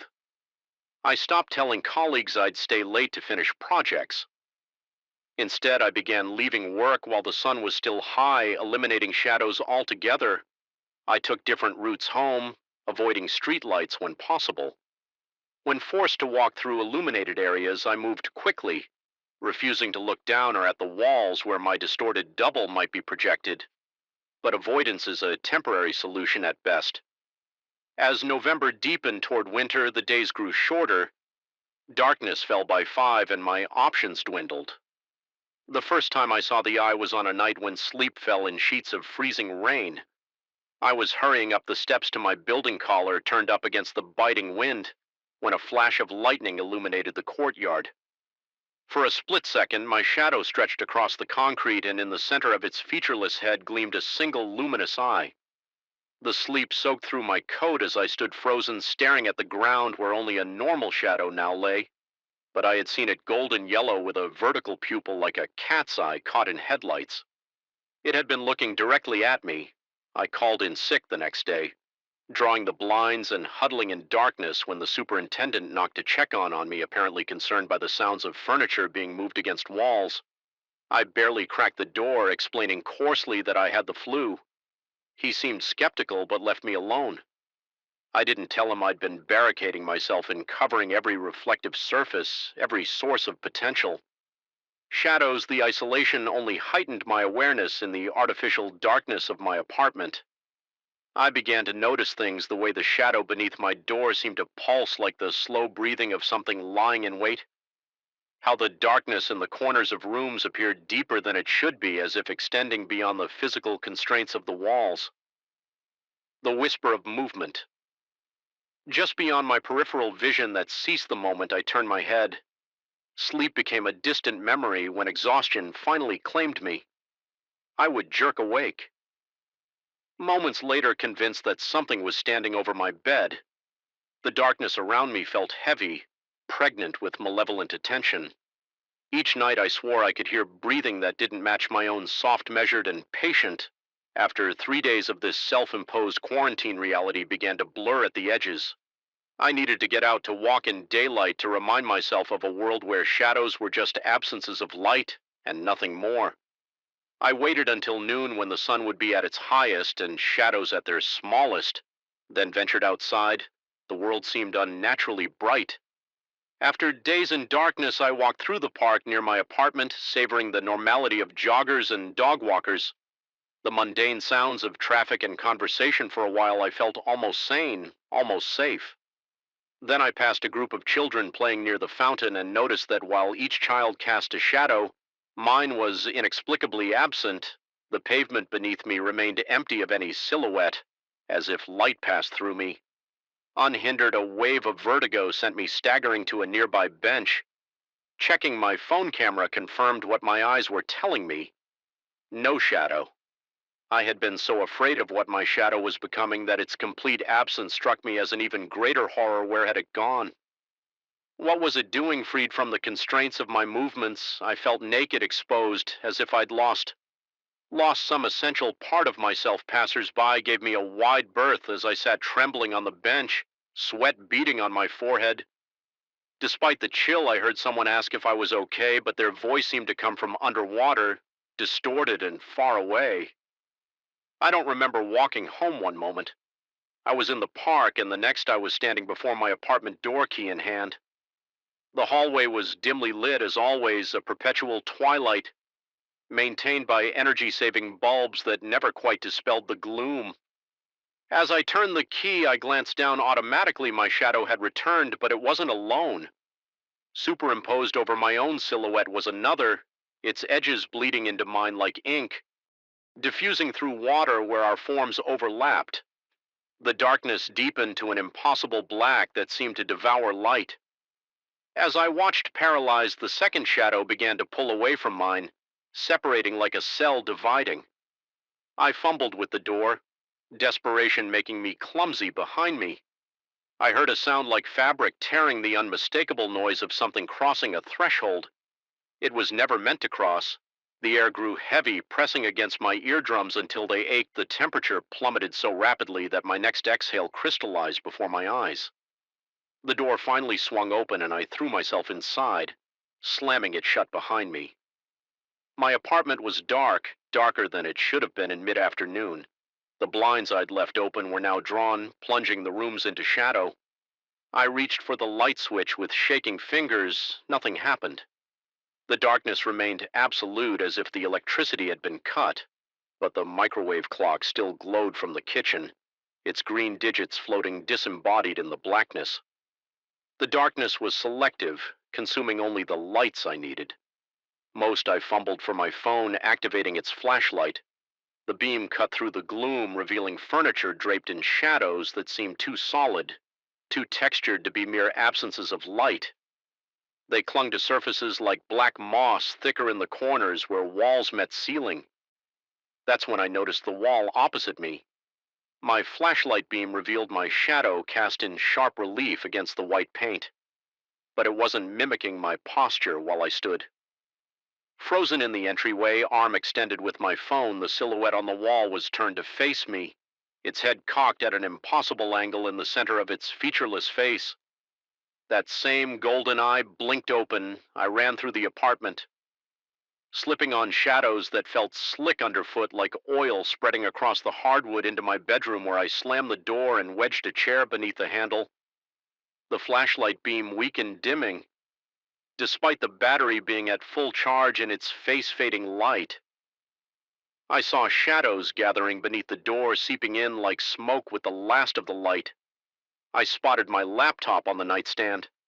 I lunged for it, flipping it open. The screen illuminated, pushing back the encroaching darkness. My fingers flew across the keyboard, searching for answers, explanations, anything that might help me understand what was happening. What I found was worse than ignorance. Accounts spanning centuries, and cultures described it.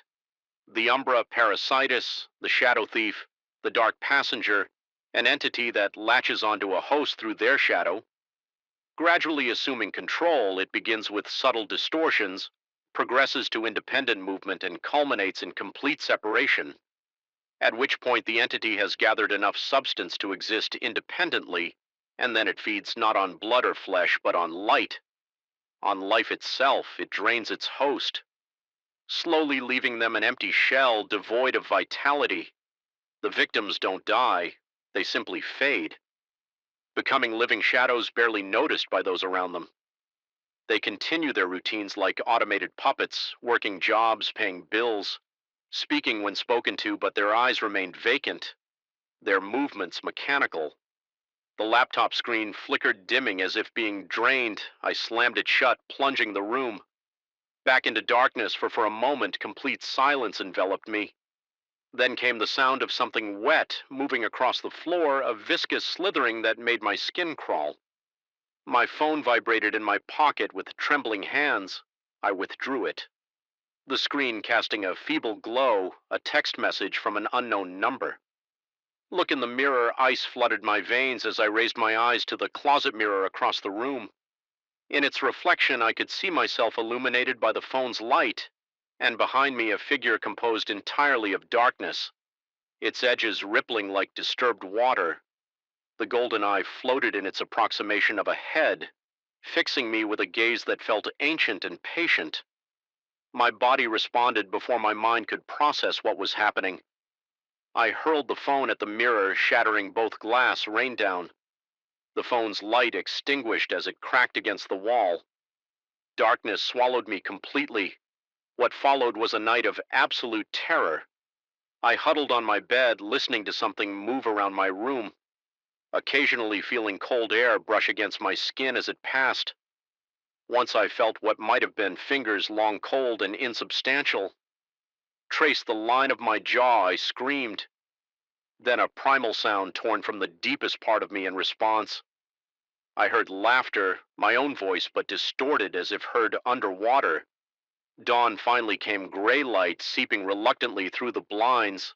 The shadows receded to their natural places, though they seemed darker, more defined than normal shadows should be. I didn't wait to see what would happen when night returned. I packed a bag and fled my apartment. Driving without destination, I've been moving ever since, staying in brightly lit hotels, sleeping with every light blazing. I avoid going out after dark. I stay away from places with dim lighting when forced to walk through shadow. I move quickly, never looking down, but I know it's still with me.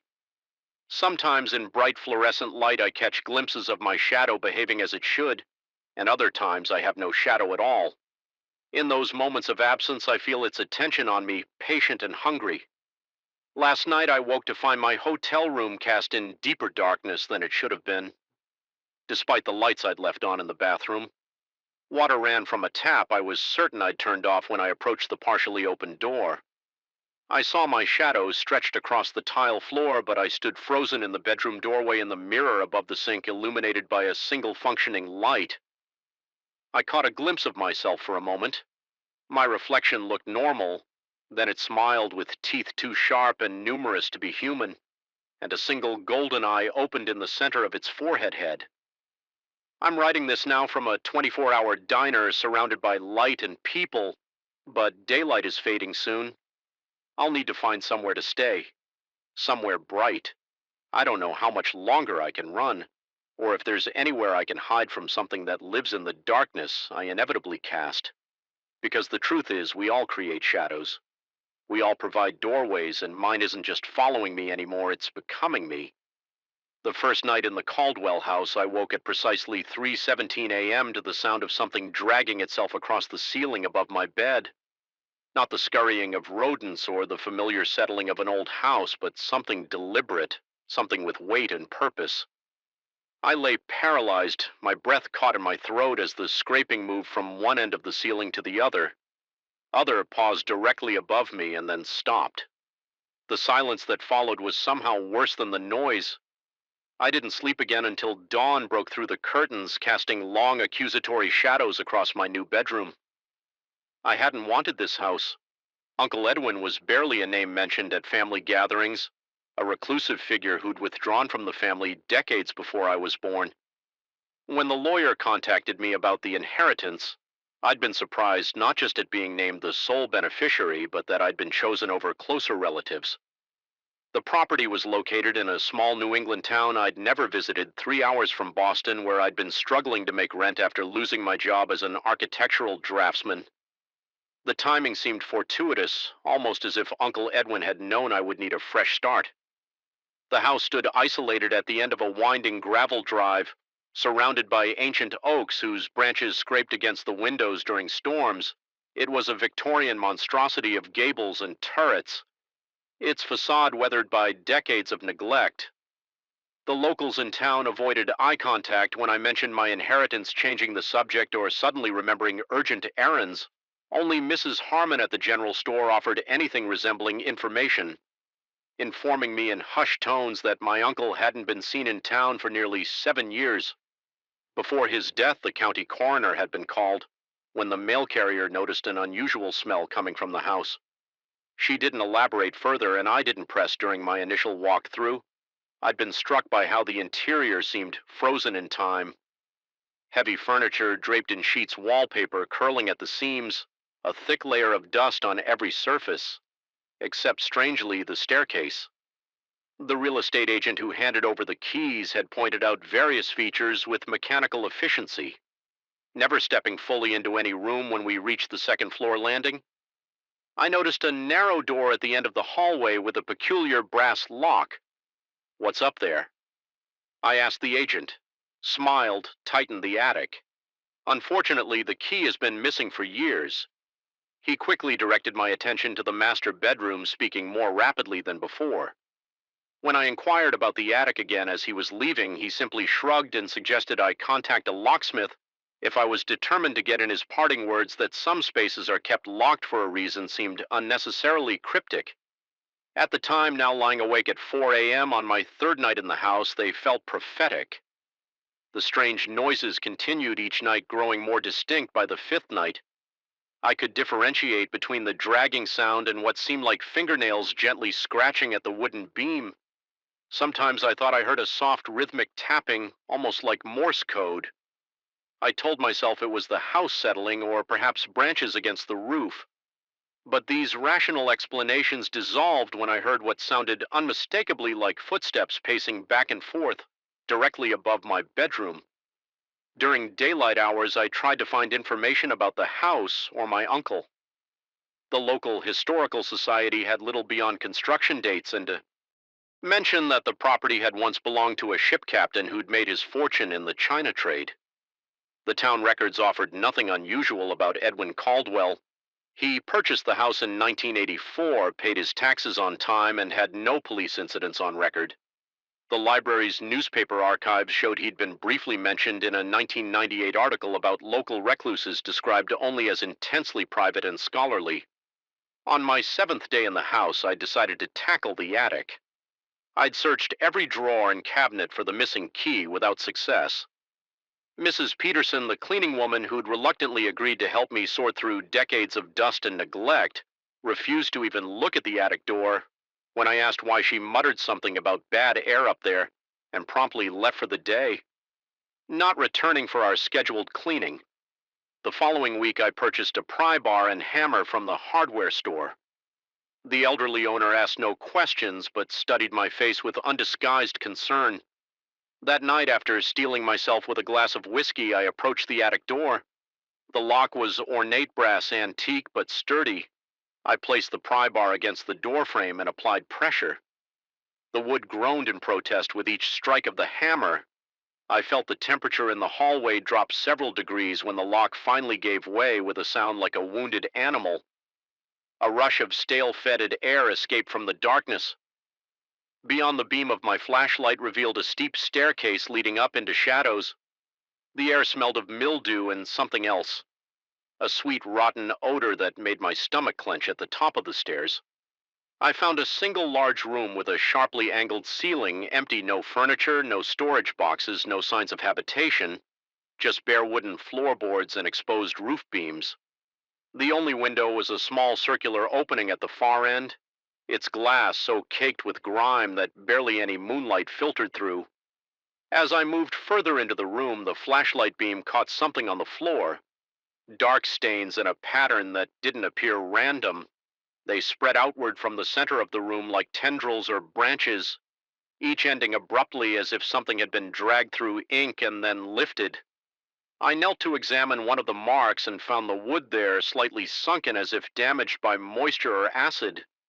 The stain wasn't dust or dirt, but seemed embedded in the grain of the wood itself. A sudden noise from downstairs, like a door slowly opening, broke my examination. I froze. Listening intently, the house had been silent except for my own movements, but now I distinctly heard the sound of the front door closing, followed by footsteps in the entry hall. I called out, asking if Mrs. Peterson had returned, though I knew she wouldn't come to the house after dark. No response came, but the footsteps stopped. I hurriedly made my way down the attic stairs, my heart hammering against my ribs. The hallway was empty, so was the entry hall when I descended the main staircase. My flashlight beam cutting through the darkness, the front door remained locked, deadbolt secured just as I had left it. I searched each room on the ground floor, finding nothing out of place until I reached the kitchen. There on the floor was a trail of what looked like dark viscous liquid leading from the back door to the cellar entrance. It glistened in the flashlight, beam still wet. I didn't investigate further that night. Instead, I retreated to my bedroom, wedging a chair under the doorknob and keeping the lights on until morning. Sleep came in fitful bursts, interrupted by what sounded like soft footsteps in the hallway outside my door, and at one point the distinct sensation of the mattress depressing as if someone had sat on the edge of my bed when I jerked upright. Heart racing, nothing was there, but the air held that same sweet putrid smell I'd encountered in the attic the following morning, revealed no trace of the liquid trail I'd seen in the kitchen. I might have convinced myself I'd imagined it, if not for the strange tacky residue that remained on the hardwood floor. When I touched it, my finger came away with a colorless, odorless substance that stretched like honey before breaking. I scrubbed at it with bleach, but it seemed to seep deeper into the wood. Rather than cleaning away that day, I drove into town and casually asked the barber about my uncle while getting a haircut.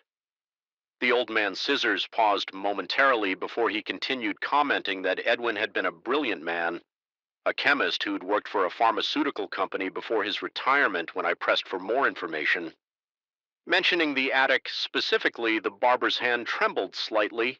He suggested that some hobbies are best pursued in isolation, especially those involving unstable elements. Before I could ask what he meant, another customer entered and the barber abruptly changed the subject.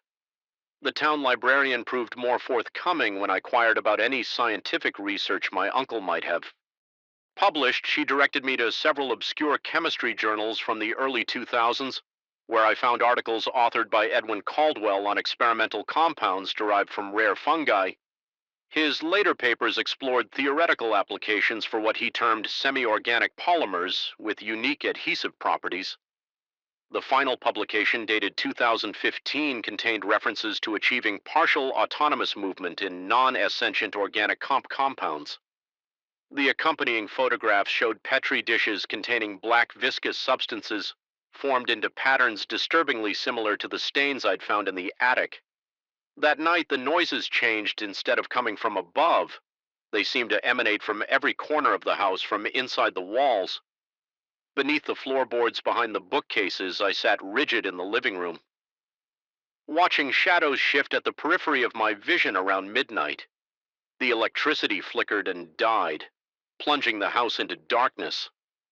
In the beam of my emergency flashlight, I saw distinct handprints on the living room wall, too large to be human, with elongated fingers that left glistening trails down to the baseboard.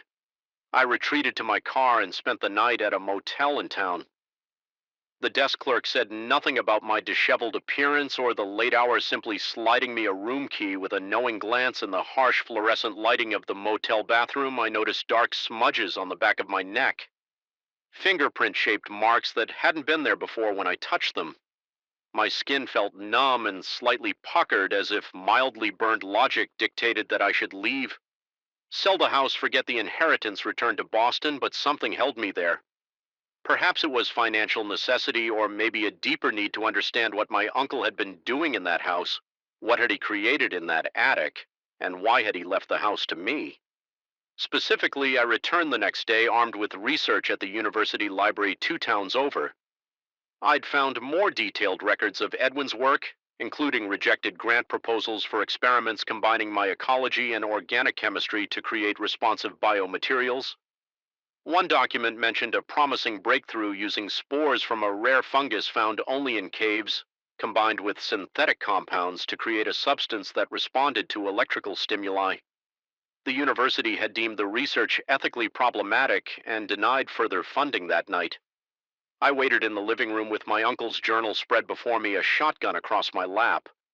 I'd found the books hidden in a compartment beneath the floorboards in his study, their pages filled with increasingly erratic handwriting, detailing experiments conducted in the attic. The latest entries described success in creating a symbiotic entity that required human bioelectrical fields to maintain cohesion. Edwin had written about feeding the creation with his own bioelectricity, allowing it to touch him for brief periods while it was still developing. The final entry, dated just weeks before his estimated time of death, contained a single sentence: It grows stronger each night, learning the shape of me as midnight approached. The temperature in the house plummeted. My breath fogged in the air as the first sounds began. Not from the attic this time, but from the cellar. Something was climbing the stairs, its movements more confident than before. I raised the shotgun as the cellar door creaked open.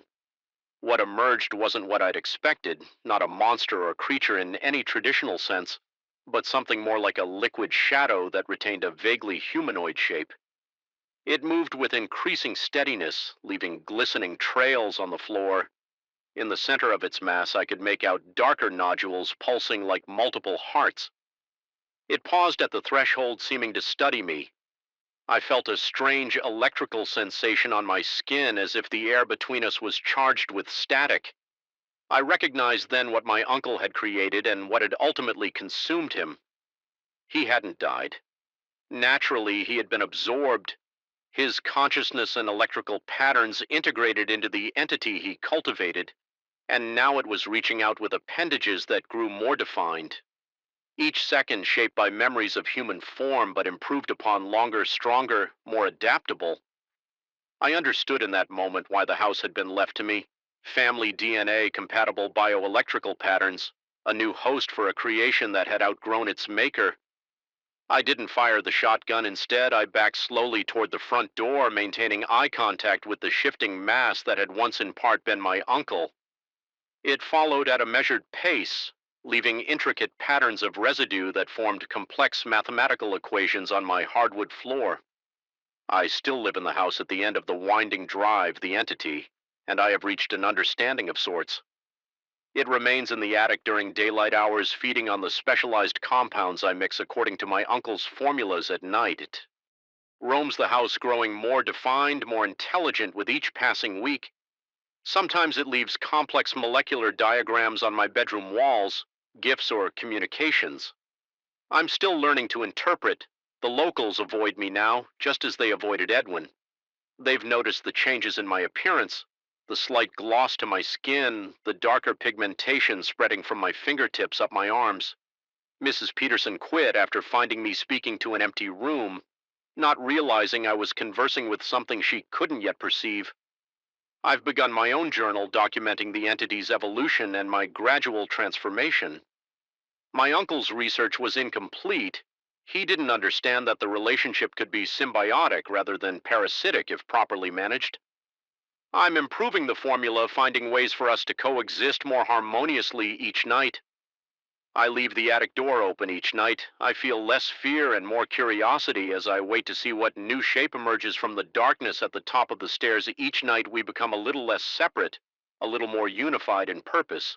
And each morning as I wash away the residue it leaves on my skin, I notice how much more quickly I heal, how much sharper my senses have become, how the world seems brighter and more vivid than before. I've stopped questioning my sanity. Sanity is such a limited concept when one stands at the threshold of becoming something entirely new. The attic is no longer empty. Neither am I. The scratching came back last night. It always starts faint, almost imperceptible, like fingernails barely grazing the surface of old wood.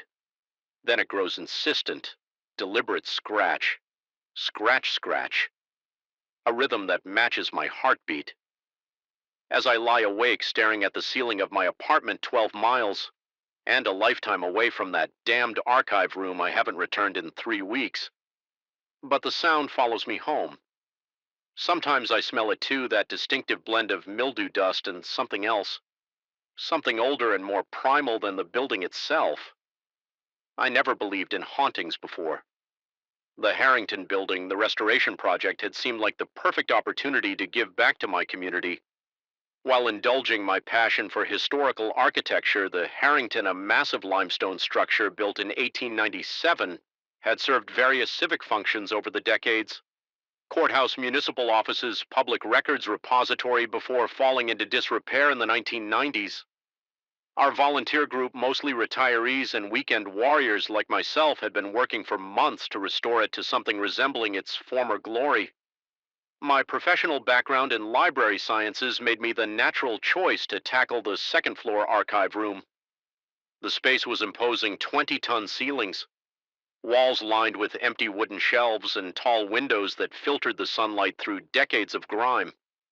The original documentation had long since been relocated to the new city hall, but boxes of forgotten papers remained waiting to be sorted and cataloged before any restoration work could begin.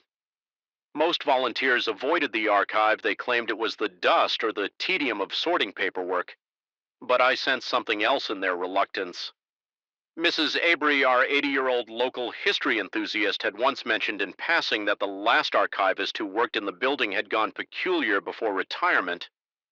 When I pressed for details, she changed the subject with practideficiency. The incident happened on my fifth Saturday at the Harrington late October, with that particular quality of autumn light that seems to carry its own melancholy. I had volunteered to stay late, wanting to finish categorizing a particularly interesting collection of property disputes from the 1920s. The building emptied around 4 p.m. with Paulo, our project manager, reminding me to lock up when I finished. The Harrington takes on a different personality when empty footsteps echo differently. Shadows deepen in corners, the building creaks and settles, like an old man getting comfortable in his favorite chair. I'd grown accustomed to these sounds over the weeks, even finding comfort in their predictable unpredictability. The archive room's door was solid, oak weathered but sturdy, with an old-fashioned brass handle and no visible lock mechanism. It had a tendency to stick in the frame, a problem on our maintenance list, so I propped it open with a doorstop while I worked at the large table in the center of the room, surrounded by stacks of yellowing papers. I remember checking my watch, 5:47 p.m. The sun was setting, casting long shadows across the room. I had just discovered a particularly fascinating boundary dispute involving what is now the city park. When the first anomaly occurred, the temperature in the room dropped precipitously. Not the gradual cooling of evening, but a sudden plunge that sent goosebumps racing across my forearms and turned my breath visible in the air before I could process this. The door slammed shut with such force that dust rained down from the violent pounding that shook the walls. The binding stones Dr. Weiss had placed vibrated against the floor, and the scent of her oils filled the hallway with a cloying sweetness that couldn't mask the underlying smell of decay now emanating from the mirror. I retreated to the bedroom, wedging a chair against the door and wrapping myself in blankets. Despite the SW weltering heat that had overtaken the apartment, the pounding continued for hours, occasionally interrupted by what sounded like fingernails dragging across glass around 2 a.m. A new sound emerged, a low rhythmic humming that seemed to resonate directly inside my skull rather than through my ears. When silence finally fell near dawn, I knew it wasn't surrender, but anticipation. Whatever dwelt in the mirror was gathering strength, preparing for something worse than noise and shadow play. Despite exhaustion clouding my thoughts, I formed a plan. I couldn't destroy the mirror, and I couldn't escape the apartment immediately, but perhaps I could counteract its influence if the mirror was a doorway. Maybe I could ensure it remained closed from my side. Over the next 3 days, I transformed the hallway, following both Dr. Weiss's instructions and remedies gathered from esoteric websites. I lined the walls with protective symbols drawn in charcoal and salt. I hung iron nails above and beside the mirror materials that supposedly repelled certain entities. I placed electric lights at both ends of the hallway, keeping the space illuminated day and night to eliminate shadows. Where something might hide the mirror, fought back bulbs burned out within hours of replacement salt lines scattered without explanation. The protective symbols I'd drawn would be smudged or altered when I returned after stepping away for even a moment. The binding oil Dr. Weiss had applied evaporated faster than should have been possible. Requiring constant reapplication, sleep became a distant memory. I existed in a haze of caffeine and adrenaline, jumping at every creak and shadow. My work suffered, deadlines passed, unmet friends stopped calling after repeated cancellations and incoherent excuses. The mirror consumed my entire existence. I began to question my sanity, wondering if stress and isolation had fractured my grip on reality. Yet each time doubt crept in, something would happen to validate my fears. A glimpse of movement in the glass when I stood motionless, the sudden drop in temperature when I approached the mirror, The persistent smell of something rotting behind the wall last night, everything changed. I woke from a rare moment of sleep to absolute silence, the constant background hum of the apartment, the refrigerator heating system. Even the electric hum of light bulbs had ceased. Perfect stillness filled every room as if the air itself had solidified. I rose from bed on unsteady legs and moved to the bedroom doorway. The hallway beyond lay in darkness. Despite the multiple lights I'd installed, the mirror surface gleamed with an internal luminescence, casting just enough ghostly light to reveal its frame. As I watched, paralyzed between fear and morbid fascination, the glass began to ripple like disturbed water. The surface bulged outward, stretching as if something pushed against it from the other side. The wood frame creaked under pressure, the binding stones glowing red where they touched the carved oak. My heart hammered against my ribs with such force I feared it might burst. Sweat drenched my clothes despite the bone-deep chill that had descended over the apartment. I wanted to run to flee the building entirely, but my body refused to obey, locked in place by terror and dark curiosity. The glass continued to distend the surface, now protruding several inches from the frame behind the warped reflection. I could make out a shape, not my own reflected image, but something else. A face pressed against the barrier features, distorted beyond recognition. Fingers too long and too numerous splayed across the surface from within. Pushing, testing for weakness, then, with a sound like ice cracking on a frozen lake, the bulging glass began to recede, the pressure withdrawn. The binding stones dimmed and the mirror surface gradually returned to its normal flat state as it did. I heard a voice not audible through my ears but resonating directly in my mind. 3 words distinct and terrifying in their clarity. Soon, very soon, the lights flickered back to life. The apartment's normal sounds resumed as if someone had unmuted the world. I stood trembling in the doorway, certain of one thing only. The binding had nearly failed.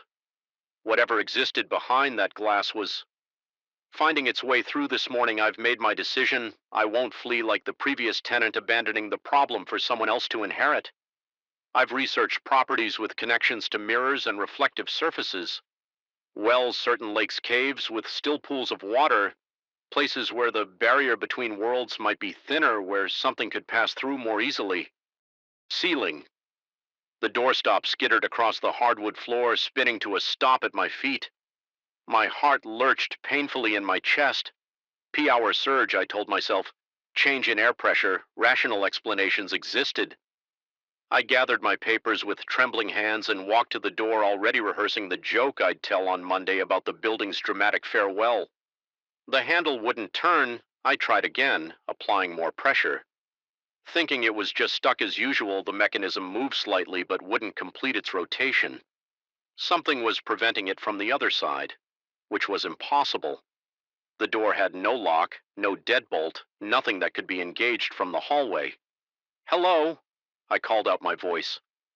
Embarrassingly thin. "Is someone there?" The door stuck no response, but the temperature dropped another few degrees. I pressed my ear against the wood. Listening at first, nothing, then soft, deliberate breathing. Not the sound of someone who had just run up the stairs, not the sound of someone about to announce their presence. The measured, patient breathing of someone listening back. My body reacted before my mind could catch up. I stumbled backward, heart-pounding sweat beating on my forehead. Despite the cold, the rational part of my brain scrambled for explanations. Another volunteer I hadn't seen leave a homeless person who had wandered in the security company doing an early check. "I'm just finishing up some cataloging," I called out, forcing confidence into my voice. "Could you open the door?" Please, the fluorescent lights overhead flickered once, twice, then stabilized. The breathing on the other side of the door stopped.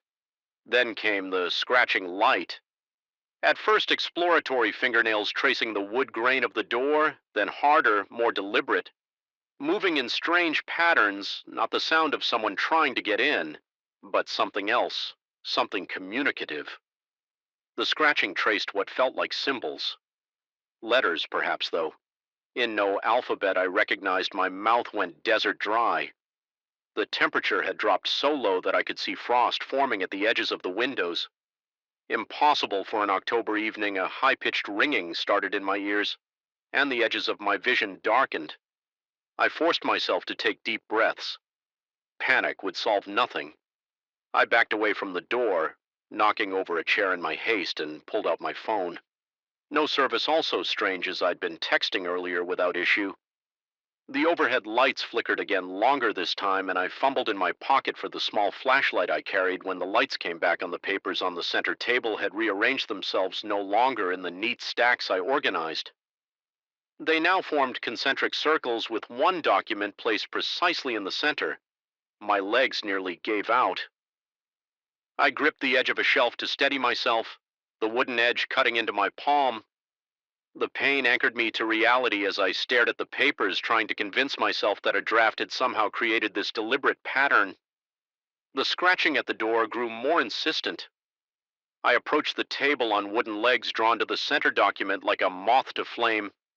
It was a personnel record from 1953, yellowed with age but still legible. The photograph showed a thin-faced man with hollow eyes and a severe expression. Harold Winters, head archist, 1937-1954, cause of termination, medical leave, psychiatric. The attached note, written in faded blue ink, simply stated encountered in archives after hours, claims something was attempting communication through historical records, refused to leave room, required restraints during removal. My hand shook so badly I dropped the paper as it fluttered to the floor. The scratching at the door stopped abruptly, then came a sound that still haunts my dreams. Knuckles rapping against the wood, 3 precise knocks, a pause, 3 more knocks, a code, a question, a demand for acknowledgement fight. ORF flight took over. I ran to the windows thinking to escape that way, but they wouldn't budge. Painted shut decades ago, the knocking continued now. In varied patterns, almost musical in its precision, I grabbed a heavy brass paperweight from the table and returned to the door with strength born of terror.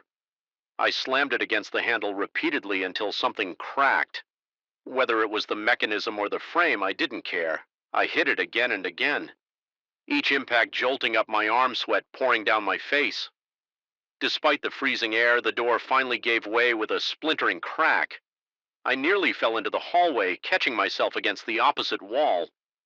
The corridor stretched empty in both directions, dimly lit by security lights. No sign of anyone who could have been scratching or knocking, but the air felt disturbed somehow, as if someone had just moved through it seconds before. And though I hate to admit it even now, I caught a glimpse of something from the corner of my eye, a tall, thin shape turning the corner at the end of the hall. When I looked directly, nothing was there. I didn't bother closing up. Properly, I ran down the stairs and out into the parking lot, gulping the warm evening air like a drowning man reaching the surface. My car started on the 3rd try, my hands shaking so badly I could barely insert the key. I called Paolo from the road, mumbling some excuse about a family emergency. I couldn't bring myself to tell him what had happened. Not then, when the experience seemed to dissolve in the harsh light of the street lamps, taking on the quality of a particularly vivid nightmare, but rumors spread quickly among the restoration volunteers. Someone noticed the broken door handle. Someone else mentioned the strange arrangement of papers I'd left behind. Mrs. Avery finally shared what she knew about Harold Winters, how he'd been found one morning talking to empty air in the archives, insisting that the building's history was trying to communicate with him through the documents. No one would work in the archive. After that, Paulo reassigned me to exterior paint, detail never questioning my obvious relief. Sometimes I catch him looking at me strangely, especially when conversations turn to the 2nd floor. Occasionally, I overhear the other volunteers discussing strange sounds coming from the archive footsteps when no one is there. The sound of papers, rustling objects falling from shelves. They joke nervously about the Harrington ghost, but they don't know about the scratching. 3 weeks have passed and I haven't returned to the building, but 2 nights ago I woke at 3:17 a.m. to the sound of fingernails lightly tracing patterns on my bedroom door when I finally gathered the courage to look. The hallway was empty last night. There were 3 precise knocks on my front door just after midnight when I checked the people. The corridor was vacant, but a single yellowed page lay on my welcome mat. I recognized it immediately as one of the property dispute documents I'd been studying that day in the archive. At the bottom of the page, in faded blue ink that hadn't been there before, was a simple message: I'm still cataloging. Join me tonight. I'll change the locks. I'll line my doors and windows with salt and old superstition my grandmother taught me. I'll leave lights on and play music to drown out any sounds from the hallway, but part of me knows these precautions are futile. Whatever found me in that archive room isn't confined by physical barriers. It traced its way into my life through historical documents and property records, through the thin boundary between past and present. And sometimes in my most honest moments, I wonder if I actually want it to stop, because beneath my terror lies a terrible curiosity, a need to understand what Harold Winters discovered in those archives, what was trying to communicate then and what continues to reach out. Now the scratching is getting louder tonight. I might answer the fluorescent lights above me, flickered in rapid succession, casting momentary shadows across the silent machinery.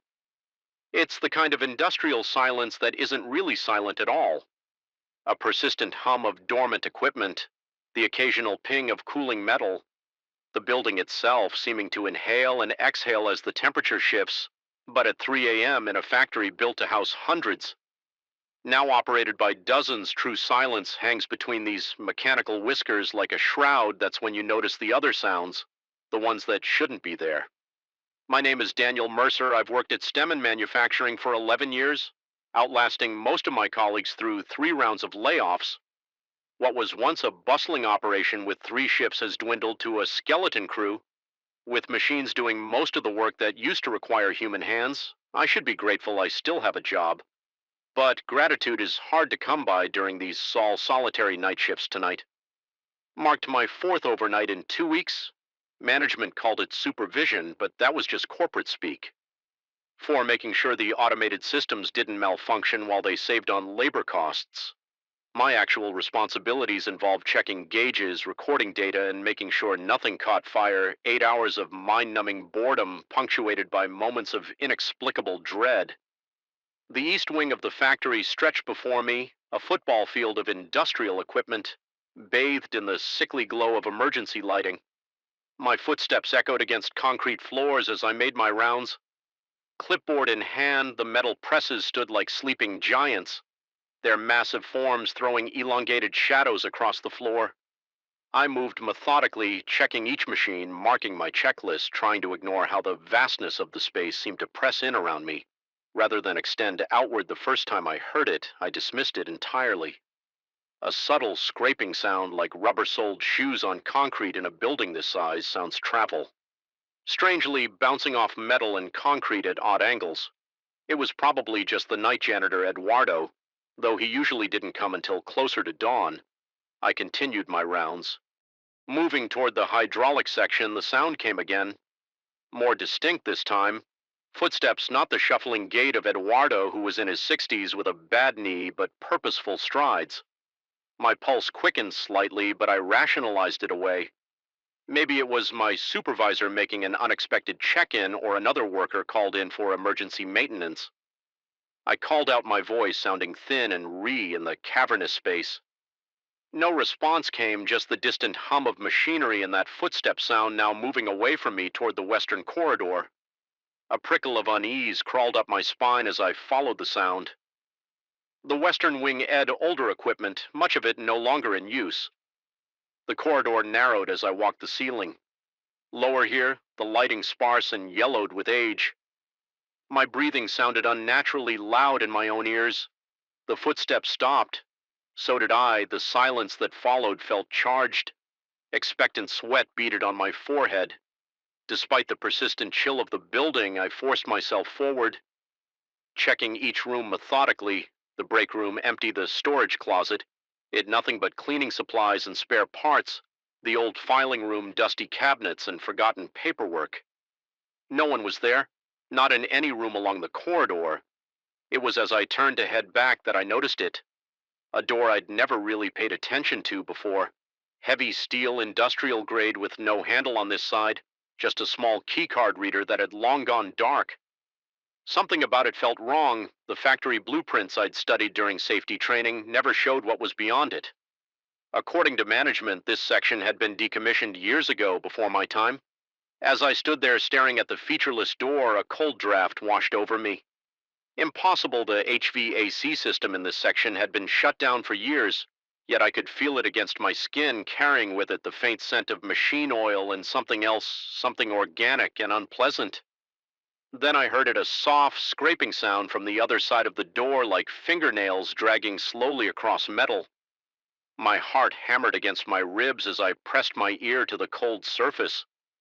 The scraping stopped, replaced by what sounded like breathing, heavy and irregular. I jerked away from the door, nearly stumbling in my haste. The rational part of my brain insisted there must be an explanation. Perhaps some equipment had been left running in the abandoned section, or maybe an animal had somehow found its way in. Yet another part of me, a more primitive part, screamed that whatever waited on the other side of that door was neither mechanical nor animal. I returned to the main floor with a speed that I'd later be embarrassed by my clipboard. Clutched so tightly my knuckles had turned white. The rest of my shift passed in hypervigilance, every distant sound magnified by my frayed nerves. When morning finally came, I mentioned the strange door to my replacement, a veteran machinist named Torres. He gave me an odd look, saying only that the western wing was off limits for a reason. Structural issues, asbestos, the usual hazards of an aging industrial building. His dismissive tone made me drop the subject. Though his eyes lingered on me a moment too long, that should have been the end of it. A strange experience during a lonely night shift, easily explained away by fatigue and an overactive imagination. But when I returned home to my empty apartment, I couldn't shake the memory of that breathing sound, so distinctly human, yet somehow wrong. I tried researching the factory's history online. Stemman Manufacturing had been founded in 1967, producing machine parts for agricultural equipment. There were the usual stories of industrial accidents over the decades. Nothing out of the ordinary for a facility of its size and age. Nothing that would explain what I'd experience. Sleep came fitfully that day, my dreams filled with endless corridors and doors that led nowhere. I woke up sweating despite the cool air from my window fan, the distinct feeling of being watched lingering, even as I showered and prepared for another night shift. The factory seemed different when I returned that evening, the same machinery, the same hollow spaces, yet somehow altered, as if the entire building had shifted slightly. While I was gone, I found myself avoiding the western corridor during my rounds, taking the long way around to check the equipment there. My supervisor noticed my distraction during our brief overlap, asking if I was feeling all right. I blamed it on a poor day's sleep, not mentioning the door or the sounds I'd heard. Something told me that sharing those concerns would only lead to questions about my fitness for the job. 3 uneventful nights passed. The strange door and its mysterious sounds began to feel like a strange dream, a momentary lapse in perception brought on by the isolation of night work. I started to believe my own rationalizations until the fourth night. I was checking the metal presses when the lights flickered. Not the usual fluorescent stutter, but a prolonged dimming that left the factory floor in near darkness for several seconds. When they returned to full brightness, the silence that followed was absolute. The background hum of the building had ceased, as if the entire electrical system had momentarily held its breath. Then came the footsteps again, more insistent this time, not trying to settle, not moving away, but coming closer. My mouth went dry, my throat constricting as I turned toward the sound. The beam of my flashlight cut through the shadows of the factory floor, illuminating nothing but machinery yet. The footsteps continued, steady and deliberate, moving from the western corridor toward my position. I backed away, my pulse pounding in my ears. My back hit the cool metal of a press machine, startling a gasp from my lips that sounded obscenely loud. In the quiet space, the footsteps stopped for 30 seconds, maybe a minute. I stood frozen, straining to hear over the thunder of my own heartbeat. Then slowly I edged along the machine, making my way toward the supervisor's office where there was a phone. Other people I could call. I never made it there. The lights flickered again, and in that moment of darkness I felt rather than heard something move past me, a displacement of air, the shift in temperature that comes from a body in motion. When the light stabilized, I was alone, but the door to the western corridor stood open. It took everything I had not to run. Instead, I moved carefully toward the office, my keys gripped between my fingers as a makeshift weapon.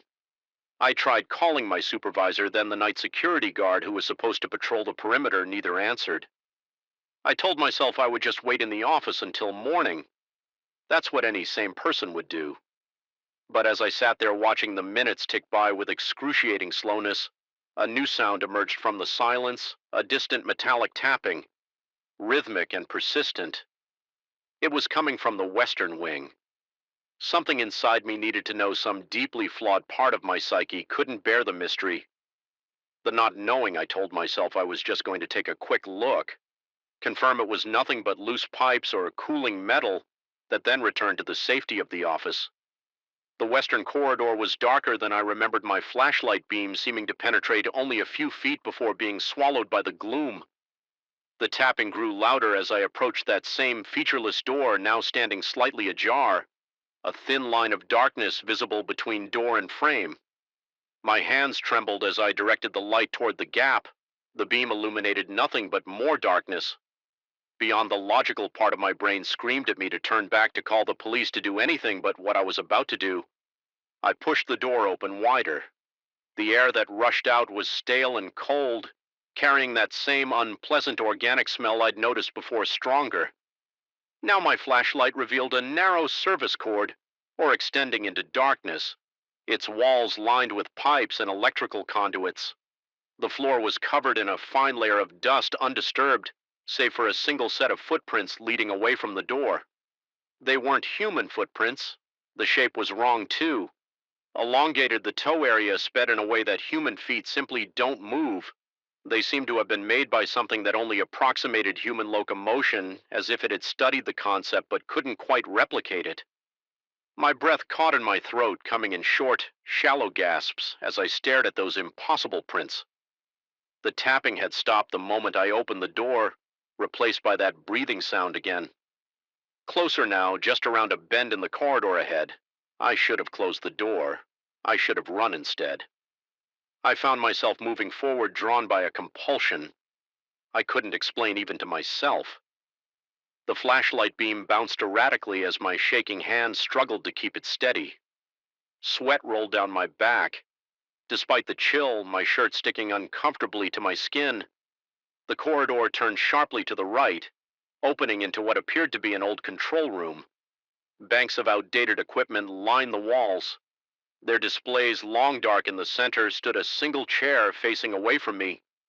It was occupied. I could see only the back of a head hair, sparse and colorless.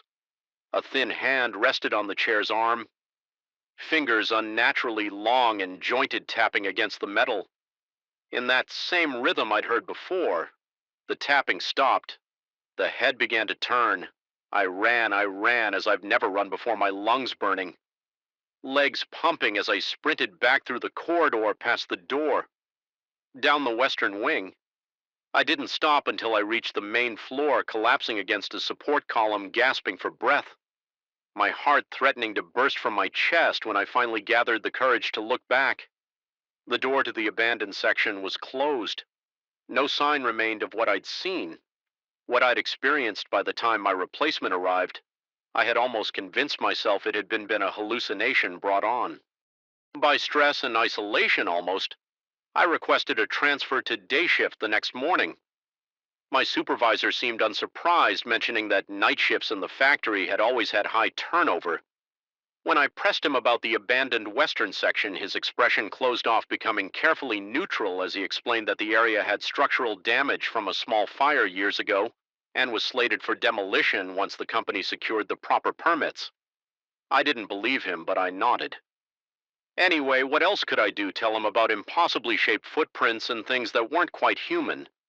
Sitting in abandoned control rooms, I'd be sent for a psychological evaluation. Not a shift change. They granted my transfer, but it came with reduced hours. A trade-off I gladly accepted during my final night shifts while waiting for the paperwork to process. I stayed as far from the western corridor as possible, keeping to well-lit areas with multiple exit rads. The footsteps returned each night, sometimes distant, sometimes alarmingly close. Once I swear I heard my name whispered from just behind me, the sound somehow coming from everywhere and nowhere. At once I never saw the door open again, never glimpsed what waited in that abandoned wing. My last night shift was 3 weeks ago. I work days now, surrounded by other people, the factory floor bustling with activity and human voices. The door to the western wing remains closed during daylight hours, its existence barely noticed by workers who have no reason to venture that way. But sometimes when I'm working late and the factory begins to empty, I catch glimpses of my night supervisor leading new hires toward that corridor for what he calls specialized training. Their faces are always eager, untroubled. They never seem to return to day shift, and sometimes in the parking lot. After my shift, I look up at the windows of the factory's western wing windows that should open into empty abandoned spaces and see lights moving within silhouettes pacing back and forth in rooms that officially don't exist anymore.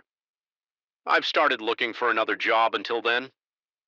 I avoid overtime, I never stay past sunset, and I try not to notice how certain coworkers sometimes stare at me for too long, their eyes reflecting the fluorescent lights in ways that human eyes shouldn't.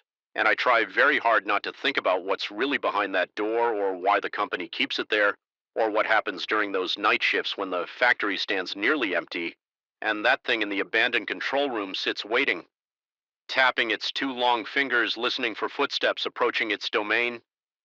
The ocean doesn't care if you're listening.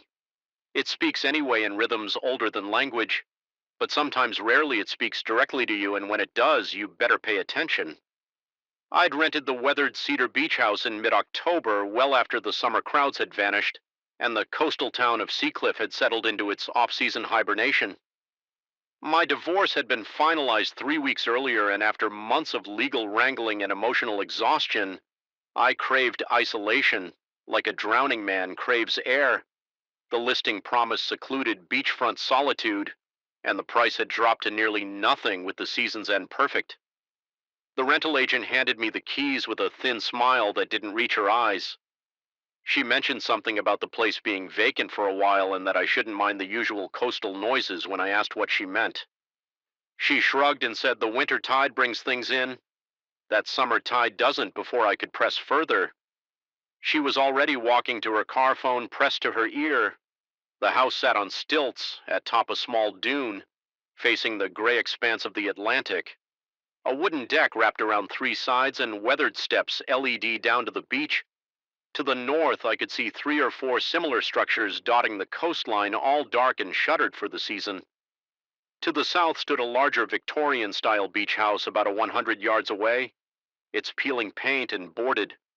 Windows told me it had been abandoned long ago. That first afternoon, I settled in quickly. I unpacked my books, stocked the refrigerator with enough food for a week, and poured myself a generous whiskey while watching the sun sink into the ocean. The quiet was magnificent. No traffic noise, no neighbors, no notification. Pings, just the steady rhythm of waves and the occasional cry of a gull. My shoulders relaxed for the first time in months. As darkness fell, I decided to take a walk along the shore. The night air had a bite to it, carrying the scent of salt and decay. A half moon provided just enough light to see my way as I trudged through the soft sand, letting the frigid water occasionally lap at my boots. The emptiness of the beach stretched in both directions, making me feel wonderfully insignificant. I'd walked about 10 minutes when something caught my eye. A faint golden light, glowing from the direction of the abandoned Victorian house. It flickered from what appeared to be the second-story veranda, a warm pinprick against the darkness. I stopped squinting through the night. The house had looked thoroughly vacant earlier. The windows were boarded, and the listing agent had mentioned nothing about neighbors. A cloud passed over the moon, and when my vision readjusted, the light was gone. Gone. I stood motionless, staring at the dark silhouette of the house, had I imagined it. The whiskey, perhaps, or a reflection from somewhere else. I waited several minutes, but the darkness remained unbroken, feeling a sudden chill that had nothing to do with the temperature. I turned back toward my rental. The wind had picked up. driving stinging particles of sand against my face. My footprints from earlier had already been erased by the encroaching TI leaving the beach. A blank slate behind me as I climbed the wooden steps to my deck. My flashlight beam caught something unusual, a series of wet footprints crossing the weathered boards. They appeared to circle the perimeter of the house before disappearing at the back door. My pulse quickened.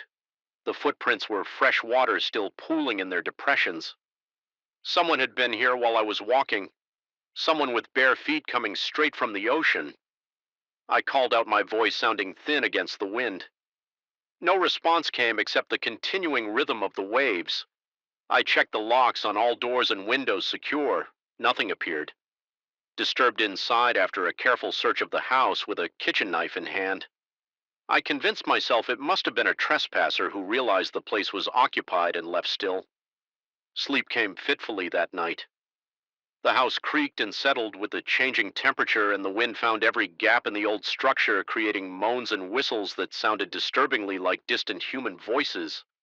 I dreamed of dark water and things rising from the depths. More brought clear skies, and rational thought the footprints had dried completely, leaving only faint salt residue that could have been there for days. I told myself I was being ridiculous, probably just leftover marks from the cleaning service or the previous renters I spent the day reading on the deck, occasionally glancing toward the Victorian house, which looked thoroughly abandoned in the daylight. It was during my second afternoon that I noticed the first shells, three small scallop shells placed in a perfect triangle below my bedroom window. I hadn't put them there. They were positioned with a precision that seemed deliberate. Each shell equidistant from the others. I picked one up, turning it over in my hand. Its interior had an unusual bluish iridescence I'd never seen before. I swept them away and tried to focus on my book, but found myself repeatedly looking up, scanning the empty beach that night. I double-checked all locks before going to bed. The third morning, I found more shells, this time a line of 7 perfect spirals arranged along the windowsill of the kitchen. I hadn't heard anything during the night, and all doors remained locked. My skin prickled as I gathered them and threw them far into the dunes. That afternoon, the weather turned dark. Clouds rolled in from the horizon, and the ocean grew restless. I sat in the living room watching the waves grow larger, crashing against the shore with increasing violence. The wind howled around the eaves of the house, and rain began to lash against the windows. I built a fire in the old stone fireplace and tried to lose myself in my book, but my attention kept drifting to the sounds of the storm. It was just after midnight when I heard a soft, persistent whispering coming from somewhere outside my bedroom window. At first I thought it was just the wind finding new gaps in the house's weathered frame, but as I listened, the sound resolved into something more deliberate, more rhythmic, like human speech. But just below the threshold of comprehension, my heart hammered against my ribs. As I slowly approached the window, the whispering continued, rising and falling like the tide itself. I pulled back the curtain just enough to peer out into the storm-tossed night. Nothing, just rain and darkness, but the whispering didn't stop. If anything, it grew more insistent, more urgent. I moved from window to window, searching for its source. Each time I approached, the sound seemed to shift, always coming from somewhere I wasn't looking. My palms were slick with sweat, and my throat had gone desert dry. Then I saw a figure standing at the water's edge, barely visible through the rain.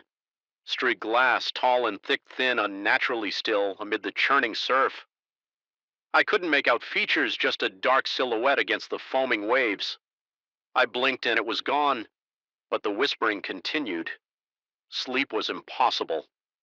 I spent the remainder of the night in a chair facing the windows, a heavy flashlight clutched in my white-knuckled grip. When dawn finally broke, I searched the beach, but the storm had erased any evidence that might have been there.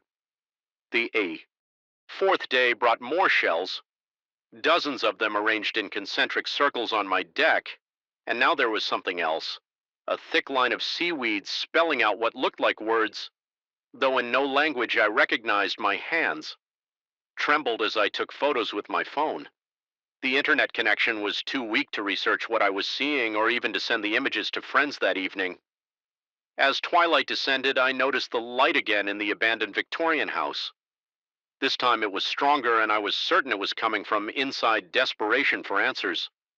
Overrode my mounting fear, I grabbed my flashlight and headed down the beach. The old house loomed larger as I approached its dilapidated grandeur, taking on a sinister aspect. In the fading light up close, I could see that many of the boards over the windows had rotted or come loose. The veranda sagged precariously, and parts of the roof had collapsed entirely. I circled the structure, looking for signs of recent entry. The main door was secured with a rusted chain, but I discovered a cellar entrance around back that stood partially open. My better judgment screamed at me to turn around, but I needed to know who or what was sharing this desolate stretch of beach with me. The cellar smelled of mold and salt water. My flashlight beam revealed debris, strewn floors, and water damage on the walls. After finding a staircase, I made my way to the first floor. Then the second room after empty room greeted me, some with gaping holes in the floor or ceiling. There was no sign of recent occupation, no light source that could have been what I'd seen from the beach. In what must have been the master bedroom, I found a small collection of objects arranged on a water-stained dresser. More of those iridescent shells, a tarnished silver hand mirror, and a book bound in what looked like fish skin. The book's cover bore the same unrecognizable script I'd seen spelled out in seaweed on my deck. My flashlight flickered, then died in the sudden darkness. I became aware of a presence behind me, a subtle shift in the air. The feeling of being watched. My breath caught in my throat as I slowly turned around. The room was empty, but now I could hear it again. That same whispering coming from everywhere and nowhere. At once the temperature plummeted, and my exhaled breath clouded in front of my face. I stumbled backward, my foot catching on a loose floorboard as I regained my balance. My elbow struck the mirror on the dresser, sending it crashing to the floor. In the shattered fragments, I caught a glimpse of movement, a pale face with dark hollow eyes, watching me from what should have been my own reflection. I ran down the rotting stairs, through the moldering rooms, out through the cellar door. I didn't stop until I reached my rental house. Lungs burning and legs weak with exhaustion and terror inside, I found more shells, hundreds of them, covering every surface, and on the living room wall, scratched into the wood with something sharp. The same unrecognizable script alongside a crude drawing of a human figure being pulled into stylized waves. That was when I noticed the smell, briny and organic like low tide in high summer. It permeated everything, and underneath it, the unmistakable smell of decay. The whispering started again, louder now, coming from inside the walls themselves.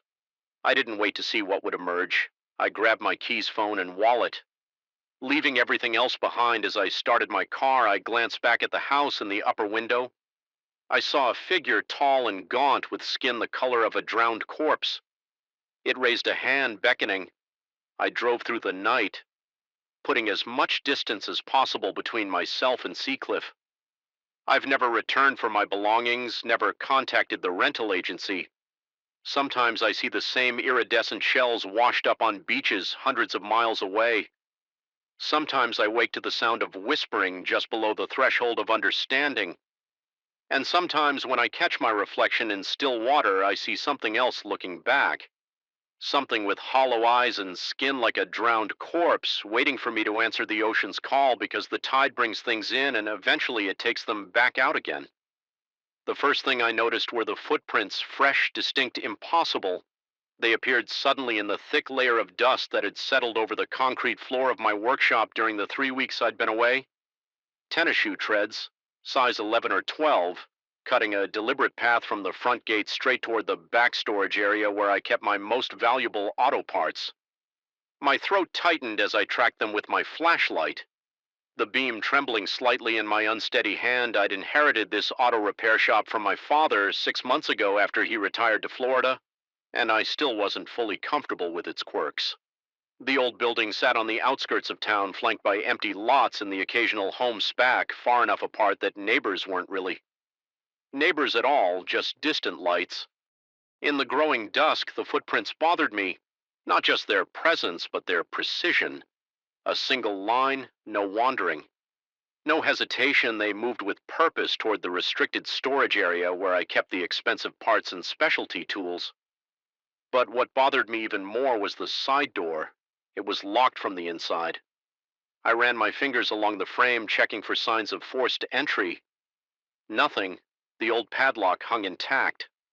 The metal door showed no dents or scrapes, yet somehow the footprints continued directly to that door as if whoever or whatever had made them had simply passed through solid metal. I took an involuntary step back, my boots scuffing loudly in the silence. The late October air had brought an unseasonable chill, but the cold sweat forming on my back had nothing to do with the temperature. I'd come in early to catch up on paperwork before my regular Tuesday appointments now at 5:30 a.m. The darkness outside seemed to press against the grimy windows of the shop, eager to get in. I pulled out my phone, its screen casting a blue glow over my face. No service typical for this part of town. The landline was in the office, but suddenly the 20 feet between me and that room felt like a mile. I slipped the phone back into my pocket and gripped my heavy mag light tighter, its weight reassuring in my palm. That's when I heard a faint metallic tap, then another coming from the storage room. My heart slammed against my rib cage. The sound was deliberate, rhythmic. Tap, tap, tap, then silence. Then again, tap, tap, tap. I considered my options. The nearest neighbor was Old Man Grayson, nearly a quarter mile down the road. The police station was 15 minutes away, assuming they'd even respond to what would sound like a paranoid complaint about footprints and mysterious tapping. I cleared my throat, trying to project a confidence I didn't feel. Hello. The shop's closed. If you're in there, you need to leave. Now my voice echoed in the cavernous space, bouncing off tool cabinets and the hulking shapes of cars waiting for repair. The tapping stopped. The silence that followed was worse. I approached the storage room door, slowly, flashlight extended like a weapon. My free hand reached for the ring of keys in my pocket.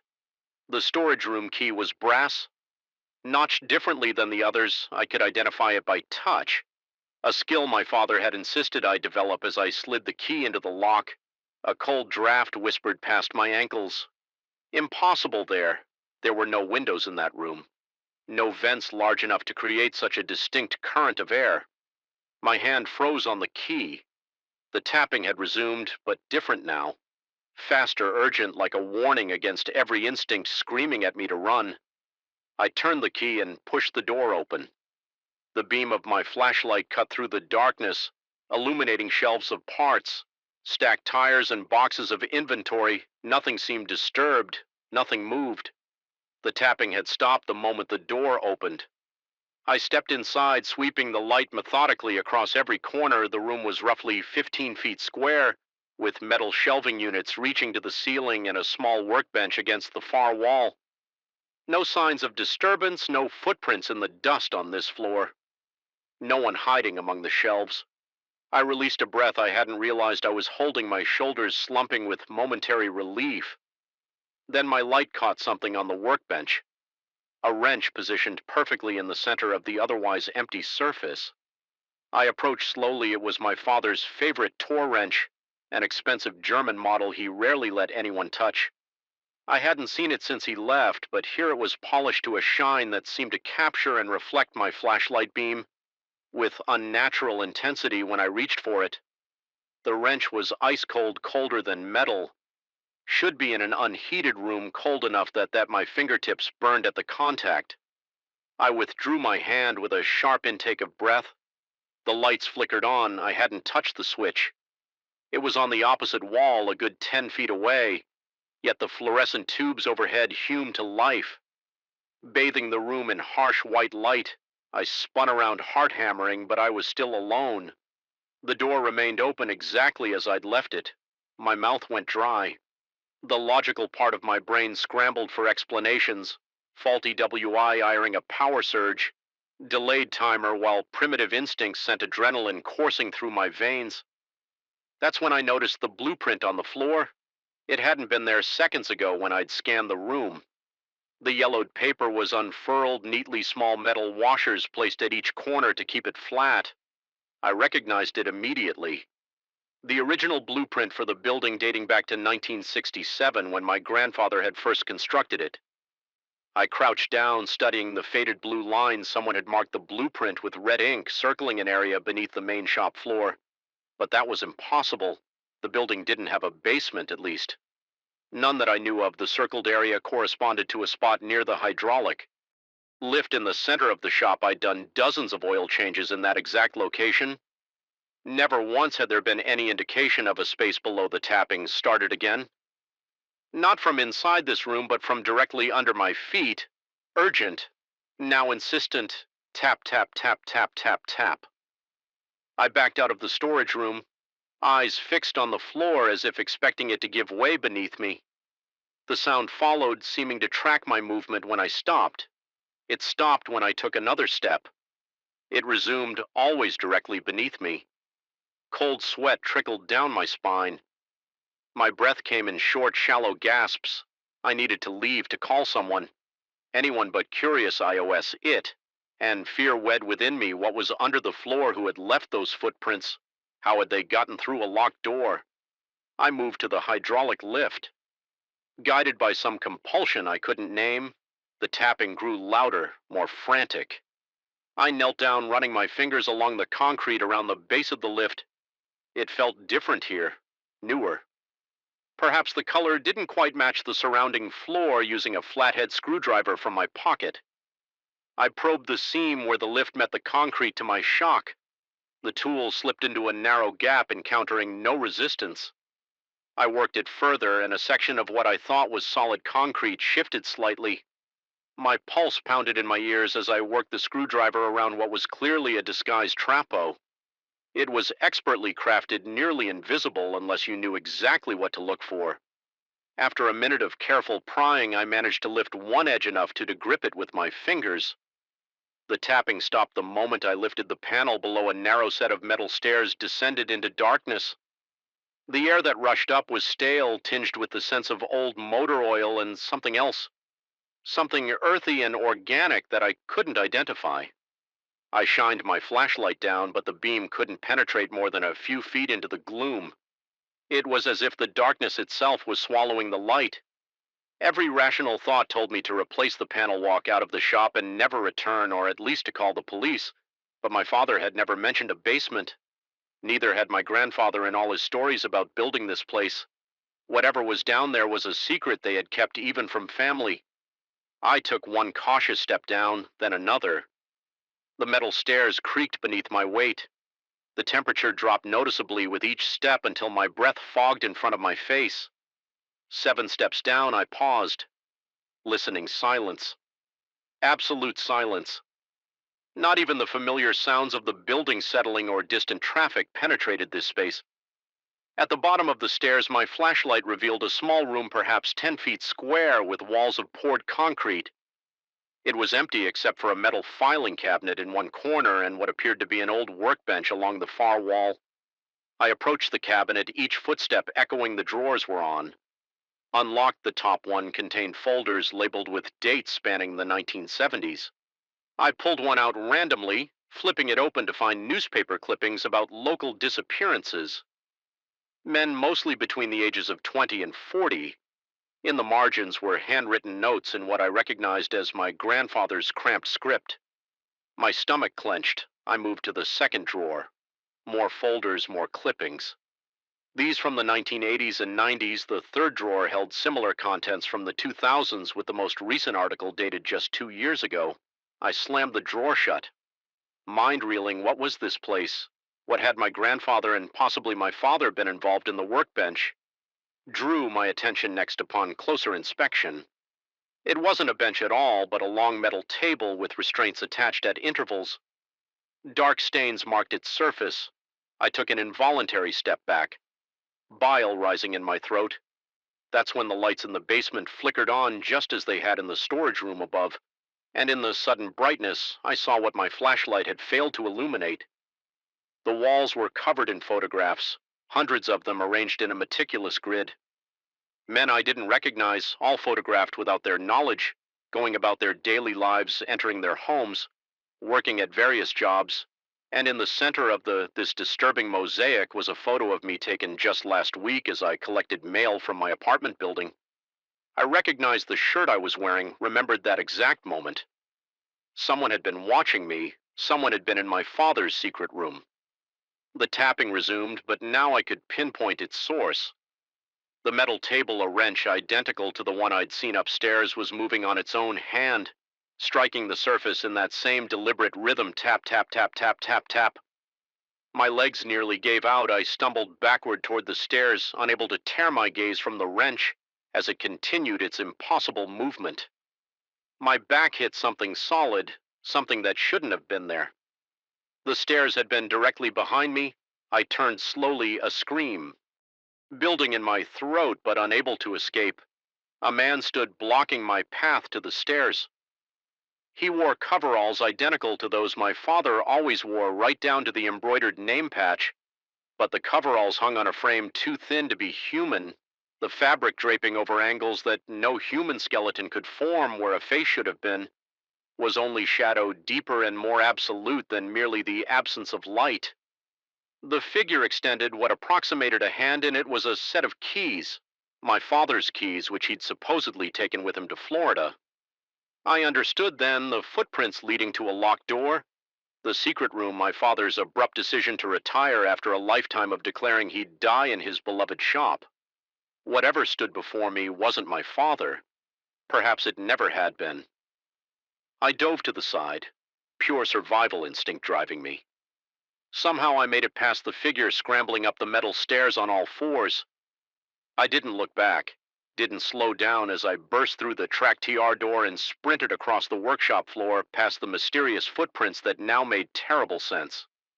I grabbed my bag near the entrance, not stopping to lock up. The morning sun was just beginning to lighten the sky as I threw myself into my truck and jammed the key into the ignition. As the engine roared to life, I caught a glimpse of movement at the shop door.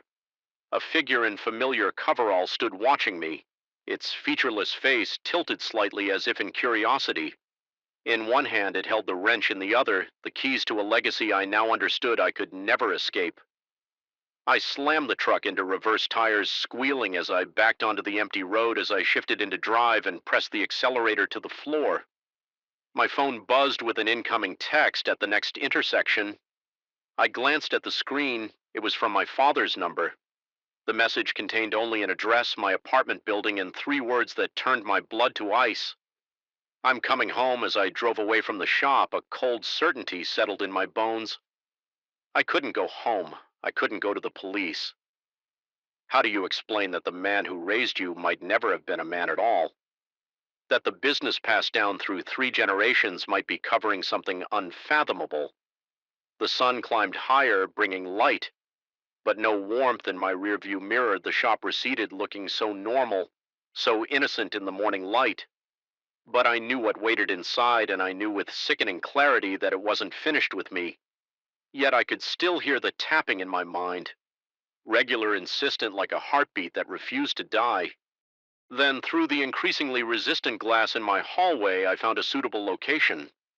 An hour's drive from the city, an abandoned quarry flooded with groundwater, creating a perfectly still pool surrounded by sheer rock faces. Tonight, when the moon reaches its zenith, I'll take the mirror there.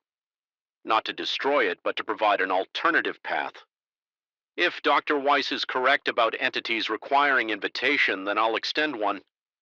Not into our world through the mirror in my hallway, but from the mirror into someplace else, someplace uninhabited. I've prepared the necessary symbols and words drawn from texts. I'm not entirely sure I understand. I know the risk: whatever dwells behind that glass may not accept my offer. It may focus its rage on me when it realizes my intent. But I cannot continue living in fear, watching the binding weaken day by day, waiting for the glass to shatter and release whatever waits behind it. As I write these words, the knocking has begun again. No longer against the glass, but within the walls themselves, as if testing the boundaries of its prison. I feel its anticipation. Its hunger tonight, one way or another, it ends either. I succeed in redirecting this entity, or well, I've left this account in case I don't return. If you're reading this and you encounter an antique mirror with a carved oak frame in your new home, do what I should have done from the beginning. Run. The first time I heard the scraping sound above my bedroom ceiling, I dismissed it as the house-settling old structures make noise. That's what I told myself, but when the dragging continued, slow and deliberate as if someone were rearranging furniture in the small hours of the morning, I began to question my decision to rent this place. Some savings aren't worth the cost. I'd found the listing 2 months ago, a two-bedroom house on the outskirts of Millfield priced suspiciously below market rate. The commute to my accounting job downtown would be longer, but I could finally start putting away money for a down payment on my own place. The landlord, Mr. Harv, was eager to rent it out too. Eager, I now realize when I toured the property, I noticed a small hatch in the hallway ceiling. Miss Hargrove had waved dismissively when I asked about it. Explaining it led to a cramped attic space that wasn't part of the rental agreement, just storage for some of the house's original insulation materials. He said nothing worth seeing. The hatch had no pull-down ladder, and he claimed the only access was through the roof outside, a deliberate choice to prevent tenants from storing their belongings up there and potentially damaging the ceiling. The scratching and dragging sounds started during my third week. I work late, most nights. Often returning home after midnight, the first few times I blamed the neighbor's cat, thinking it must be climbing on the roof. But cats don't weigh enough to make the ceiling creak, and they certainly don't drag heavy objects across attic floors. I tried calling Mr. Hargrove several times when he finally answered. His voice sounded strained as he insisted there must be raccoons or squirrels that had found their way in through the eaves. He promised to send someone to check it out. But weeks passed with no sign of pest control. The sounds developed a pattern. They would begin shortly after I arrived home, usually starting with light footsteps traversing the length of the attic, followed by that distinctive dragging noise. Sometimes it sounded like furniture being rearranged, other times like something heavy being pulled across the floor on nights when I worked even later than usual. The sounds would be waiting for me as if whoever or whatever was up there had grown impatient. What disturbed me most was the realization that my presence triggered the activity. If I left the television on when I went to the bathroom, the sounds would stop until I returned to the room. It was as if whatever occupied the attic could sense when I was alone and unguarded. Sleep became elusive. I found myself lying awake, ears straining to track the movements above me. My work performance began to suffer. Dark circles formed under my eyes, and colleagues commented on my disheveled appearance. I brushed off their concerns with mumbled excuses about insomnia. After 6 weeks of this psychological torture, I decided to investigate. I requested a day off work, my first in months, and waited for a bright sunny afternoon when the attic shadows would be minimized. The night before, I purchased a powerful flashlight, a hammer, and a small pry bar. If Mr. Hargrove wouldn't help me, I would help myself. The hallway hatch was sealed with paint around its edges, suggesting it hadn't been opened in years. It took considerable effort to break the seal. With each strike of the hammer against the pry bar, particles of dust and paint chips rained down on my face. My heart pounded against my ribs and sweat trickled down my temples. But it wasn't just from the physical exertion. When the hatch finally gave way, a rush of stale, musty air descended from the dark space above. The smell was peculiar, not just the expected dust and mildew, but something else I couldn't identify, something vaguely organic. I extended the flashlight into the darkness, its beam revealing rough wooden beams and ancient insulation. There was no built-in ladder, so I dragged my dining table beneath the opening and stacked a chair on top. The makeshift arrangement looked precarious, but it held my weight as I climbed up and hoisted myself through the hatch. The attic was larger than Mr. Hargreavy had implied, though the peaked roof meant I couldn't stand fully upright except in the center. The space extended over the entire house. Thick dust covered the floorboards, undisturbed in most areas except for a clear path that cut through the center of the room. My flashlight beam revealed distinct footprints in the dust. Not the tiny paws of rodents or the larger prints of raccoons, but something that resembled human footprints. Yet not quite. They were elongated and oddly spaced, as if whoever left them had an unnatural gait. The tracks LED from the hatch toward the far corner of the attic where the roof sloped to meet the floor. As I followed the trail, my breathing became shallow and rapid. The air felt thicker here, heavy with something beyond dust. My flashlight beam trembled as I approached the corner where the footprints seemed to disappear into the wall itself. Upon closer inspection, I noticed a small gap between the wall and the roof line, a narrow crawl space that continued beyond the visible area of the attic. The hair on the back of my neck stood on end. An involuntary shiver ran down my spine. Despite the stifling heat of the enclosed space, something in that dark recess was watching me. I could feel it with a certainty that transcended rational thought. A heaviness pressed against my consciousness, a presence that was aware of me just as I was becoming aware of it. The silence was absolute. Even the normal creaking of the house had ceased, as if the structure itself was holding its breath in that moment of perfect stillness. I heard it, a soft exhalation from the darkness beyond the gap. Not an animal sound, not the wind, something deliberate.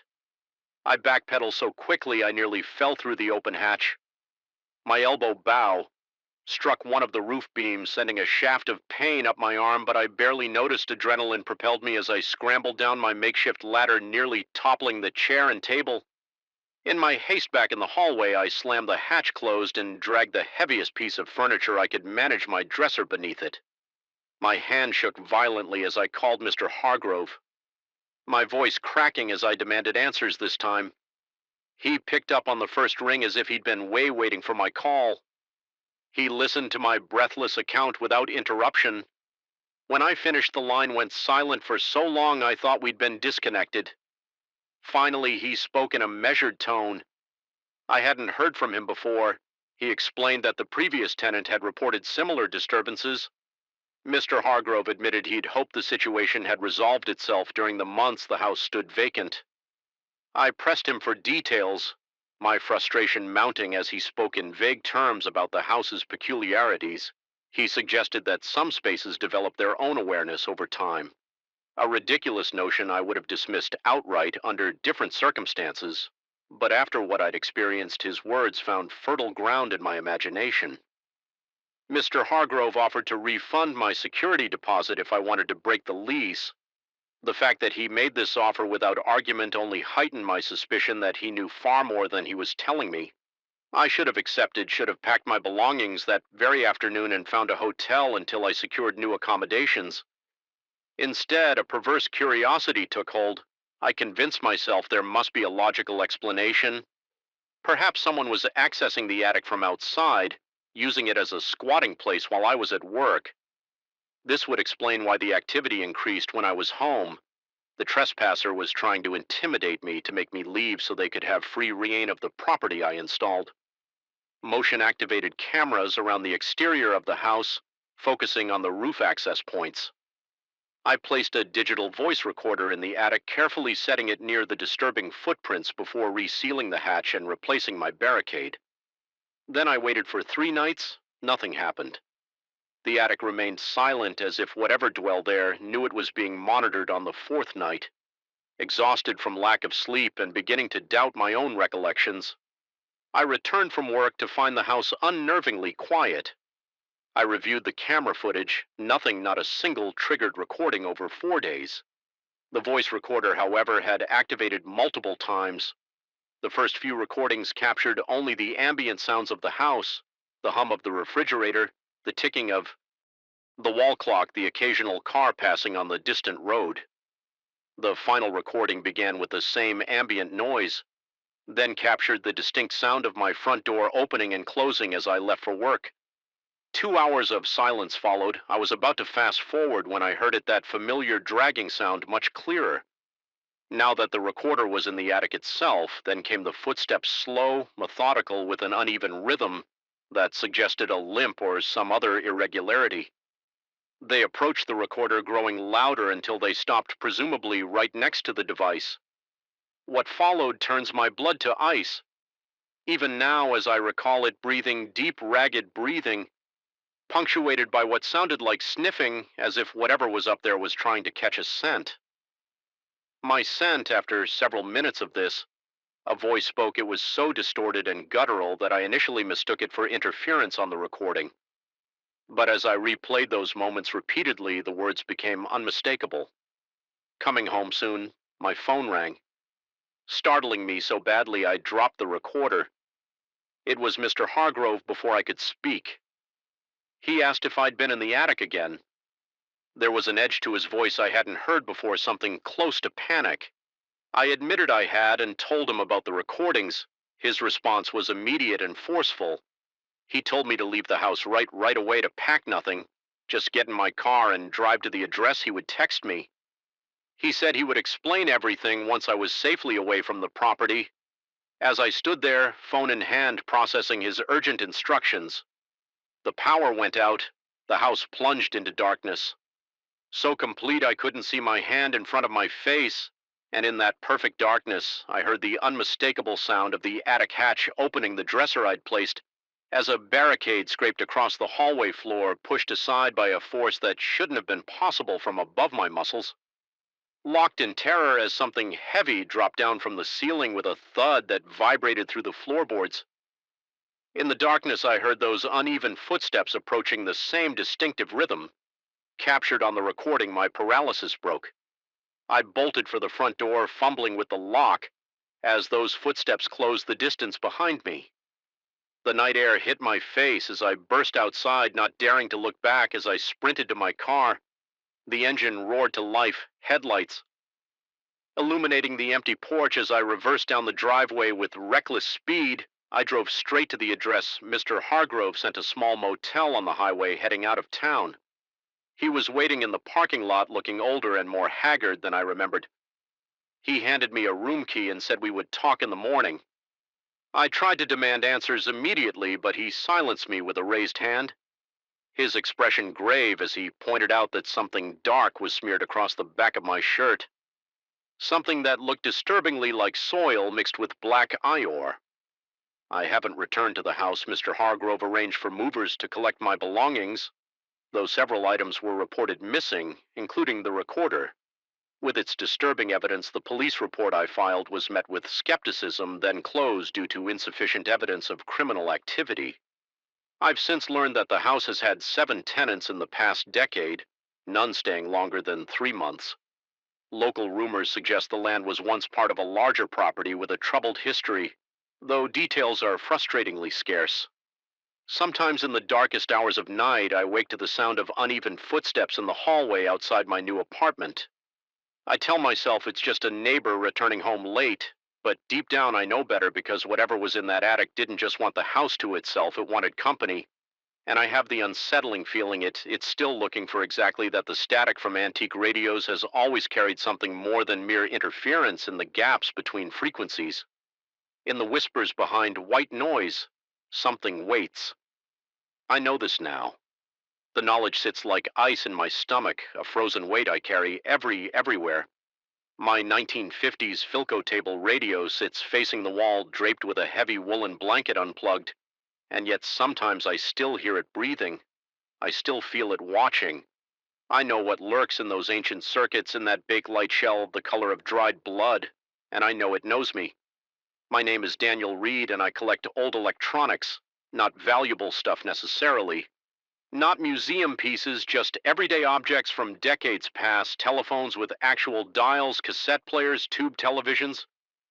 There's something about the weight of them, the solidity. Modern tech is all glass and air, weightless and disposable. But these old machines, they were built to last. They have presence. They have soul.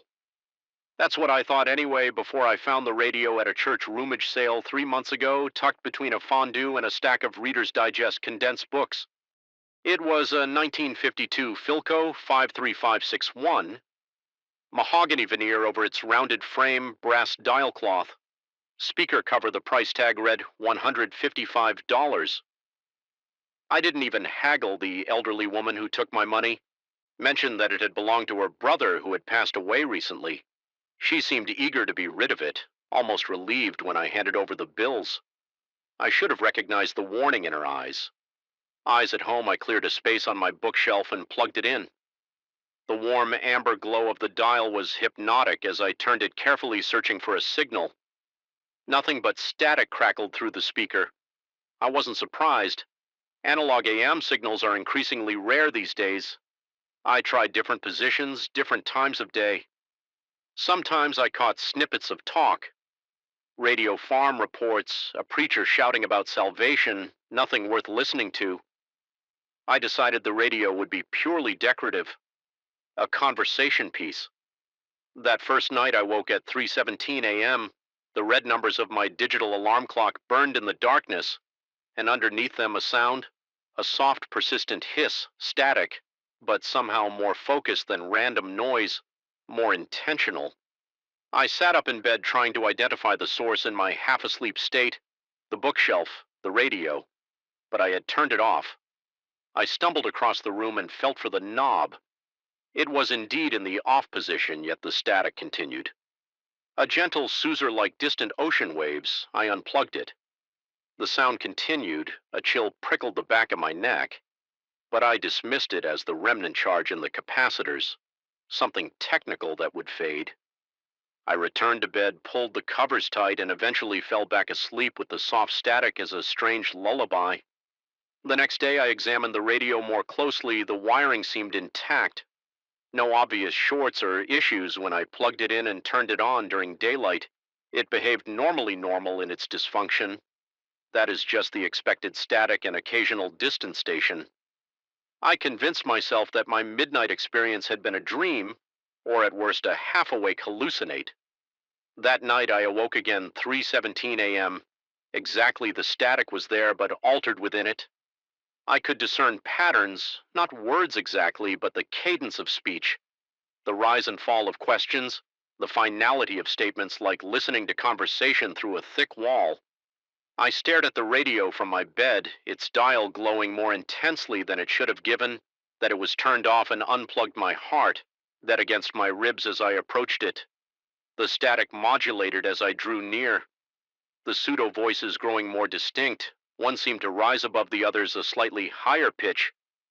I leaned closer, straining to understand, and then buried in the white noise, but unmistakable. My name. Daniel. My body reacted before my mind could process what was happening. I jerked back, knocking the radio to the floor. The static stopped immediately in the sudden silence. My ragged breathing sounded obscenely loud. I left the radio on the floor until morning, when daylight rendered the experience distant and almost comical. Audio parolia, I told myself, the human brain's tendency to find patterns in random noise, like seeing faces in wood grain or clouds. I picked up the radio, no damage from the fall. I replaced it on the shelf, but left it unplugged for 3 nights. Nothing happened. I slept soundly and the radio remained silent. I began to relax. Then on the 4th night, 3:17 a.m., static louder than before. This time the voices were clearer. Multiple speakers engaged in what sounded like an urgent discussion among the unintelligible murmurs. Occasional words emerged with crystal clarity soon, and waiting and ready. And again my name called, not once, but repeatedly with increasing insistence. My skin went cold and clammy as I sat rigid in my bed. Watching the radio, the dial glowed with an unnatural bluish tint. Now not the warm amber it should have been. My throat constricted. I couldn't call out, couldn't move. Then something shifted in the static, a sound like a door opening. The voice fell silent. A new sound emerged, breathing slow, deliberate breathing, as if something had pressed its mouth directly against the speaker. My paralysis broke. I lunged across the room, grabbed the radio, and shoved it into my closet, burying it under a pile of winter clothes. The breathing stopped. I spent the remainder of the night with all the lights on, checking my phone. Obsessively, the internet told me what I wanted to hear. Old radios could pick up strange frequencies. Interference from nearby electronics crossed signals from emergency broadcasts. Rational explanations abounded the next day. I considered disposing of the radio, but couldn't bring myself to do it. Instead, I placed it on my kitchen counter in full view where sunlight would hit it throughout the day. I wouldn't give it the power that darkness and isolation provided. I even turned it on, deliberately tuning it to static, letting it play as I prepared dinner. Ordinary expected static, nothing hidden in its hiss. That night I took a sleeping pill and went to bed early. I slept deeply until that now familiar time, 3:17 a.m. But this time the static didn't wake me. What woke me was silence, the utter absence of sound. the kind of silence that feels like pressure against your eardrums. I opened my eyes to find the radio on my nightstand, its dial glowing that unnatural blue. I hadn't moved it from the kitchen. My mouth dried instantly. My tongue felt like sandpaper. The silence stretched, became intolerable, and then a voice spoke. Not through the radio, but directly behind me, it whispered my name. In a voice that seemed composed of several voices speaking in unison, I felt breath against my ear. Cold and damp, my muscles seized. Sweat erupted across my body, soaking my shirt in seconds. I couldn't turn, couldn't look. Something told me that seeing the source of that voice would be the end of me. The radio dial flickered and suddenly the static returned. The presence behind me vanished. I sat frozen until dawn. Gradually lightened my window blinds. Only then did I dare to move to touch the radio. It was ice cold. Despite the glowing dial, I carried it at arm's length to the BB and locked it in the cabinet beneath the sink. My research became obsessive. After that, I scoured online forums for similar experiences with vintage radios. Most were obviously fabricated creepypastas, but a few accounts rang with authentic terror. One man in Idaho claimed his 1940s. RCA had channeled his dead wife's voice. A woman in Maine described hearing coordinates repeated night after night from an unplugged transistor radio coordinates that led to an unmarked grave in the woods behind her house. Most disturbing was an archived forum post from 2003 describing a Philco model. Identical to mine, the poster claimed to have traced its origin to a specific factory, where in 1952 a worker had committed suicide by electrocution using radio components. The factory had continued production, allegedly incorporating the damage. Parts into subsequent models, the post ended abruptly. Mid-sentence, the account had never posted again. I began to avoid sleep. I stayed awake until exhaustion forced my eyes closed. Usually as dawn was breaking for 2 days, this worked on the third day. I fell asleep at my computer around midnight. I dreamed of a vast room filled with radios of every size and era, all tuned to static, all speaking my name in chorus. In the center of the room stood a man in factory coveralls, his features indistinct except for his eyes, which glowed the same unnatural blue as my radio's dial. He was beckoning me forward. I woke to find myself standing in my bathroom. The cabinet under the sink opened, the radio in my hands. The dial read 3117 AM, but the radio was silent. I stared at my reflection in the mirror above the sink. My eyes looked wrong, somehow flatter, emptier. I watched my reflection's lips move, forming words. I wasn't consciously speaking. "We've been waiting for you, Daniel." My hand shook so violently that I dropped the radio into the sink. I scrambled backward until I hit the shower curtain, tangling myself in its plastic folds in the sink. The radio began to emit a high-pitched tone that made my teeth vibrate. I covered my ears, but the sound seemed to bypass them entirely, resonating directly in my skull. The mirror fogged over. Despite there being no hot water running, condensation formed intricate patterns across its surface. Not random droplets, but deliberate shapes. Words, a message forming letter by letter. "Your turn soon." I fled the bathroom, slamming the door behind me. The tone stopped instantly. I stood in my hallway, gasping for breath. My heart slamming against my ribs so hard I feared it might rupture. I didn't return to the bathroom until morning. The radio sat innocently in the sink. The mirror was clear. No message, no condensation. But the radio's dial had been turned to a specific frequency, 31.7 on the AM band. I took the radio to work that day, not wanting to leave it alone in my apartment. My coworkers commented on the vintage piece, asked if it worked. I smiled weakly and claimed it was just for show. I kept it on my desk under the fluorescent lights where nothing supernatural could possibly manifest during my lunch break. I researched frequency 31.7 AM. It wasn't assigned to any broadcaster. It existed in what radio enthusiasts called a dead zone. Frequencies allocated but unused empty airways where only static should exist that evening. I considered my options. Destroying the radio seemed obvious, but something told me that would only make things worse, like cutting off a hydra's head. I decided on containment. Instead, I drove to a hardware store and purchased a small fireproof safe, the kind designed for protecting documents. It was lined with steel and had a combination lock. I placed the radio inside closed. It spun the dial for good measure. I wrapped the safe in layers of aluminum foil, creating a makeshift Faraday cage. I placed the wrapped safe in the far corner of my living room, and for the first time in days prepared for a normal night's sleep. As I drifted off, I felt genuine hope that I had solved the problem. The dream came immediately. I was in a vast factory space, old machinery looming in shadows.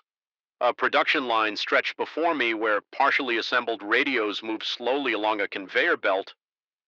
Workers in period clothing stood at their stations, their faces blurred and indistinct except for one, a man at the end of the line installing dials on the finished radios. He looked directly at me with those blue glowing eyes. He smiled, revealing teeth that were small and sharp like needles. "We've been trying to reach you," he said, his voice the same multi-layered sound I'd heard from the radio. "Your frequency is compatible. Your wavelength resonates with ours." I tried to back away, but my feet were suddenly tangled in cords and wires that snaked up from the floor, wrapping around my ankles. "Every radio needs a voice," the man continued, approaching me now. "Every transmission needs a source." He held up a Philco radio. "My radio. This one lost its voice. We need a replacement." The wires continued their upward journey, wrapping around my calves, my thighs, my torso. I opened my mouth to scream, but a thin copper wire shot between my lips, slithering down my throat. I woke violently, my body jackknifing upright. My throat felt raw, as if something had indeed been forced down it. The bedside clock read 3:16 a.m. I had 1 minute. I threw myself out of bed, planning to leave the apartment entirely to get as far from the radio as possible before 3177 struck too late. My living room was bathed in that blue glow. The safe sat open. The aluminum foil unwrapped, and scattered the radio sat on my coffee table. Its dial turned to 31.7 static, hissing from its speaker, but the static was changing, organizing itself into a pattern I now recognized as speech. The factory man's voice emerged, no longer constrained by the limitations of the radio speaker, as clear as if he stood before me. "Your turn, Daniel," he said. "Your voice, our channel forever." The static surged, becoming a physical force that pushed me backward. I stumbled, fell onto the couch. The radio's glow intensified until it was painfully bright. I shielded my eyes with my arm through my fingers. I saw the dial moving by itself, scanning rapidly through frequencies. Before stopping again at 31.7, the static ceased. In its place came my own voice, perfectly reproduced. "Help me. Oh God, somebody help me. I'm trapped in here. I can't get out." The shock of hearing myself broke whatever spell had held me. I lunged forward, grabbed the radio, and ran to my kitchen. I shoved it into the refrigerator and slammed the door, muffling but not eliminating my voice, still pleading from within the radio. I fled my apartment, spent the night in my car in a well-lit parking lot. When I returned in the morning, the radio was back on the coffee table, but something had changed. It looked older, more worn. The veneer was chipped in places that had been pristine before. The cloth speaker cover was faded and frayed at one corner. Most disturbing of all, scratched into the wood on the back was a name, Daniel, my name not written by me. I understood then. The factory worker hadn't been trying to take my voice. He had been trying to warn me, because he had once been Daniel too, and before him someone else, a chain of owners, all connected by more than just possession of the radio, connected by name, by compatible frequency, by fate. I couldn't destroy it. I couldn't give it away. The elderly woman at the church sale had tried that, and the radio had simply found its way to me, to another Daniel. So now it sits in the corner of my room, facing the wall, covered with a thick blanket. I've tried leaving it in storage units, burying it, even locking it in the trunk of an abandoned car in a junkyard. It always returns. The only change I've managed to effect is temporal. I've shifted its active period. It no longer speaks at 3:17 a.m. Now it waits until 4:36 a.m. A time. I calculated by adding each digit of my birth date. I don't sleep much anymore.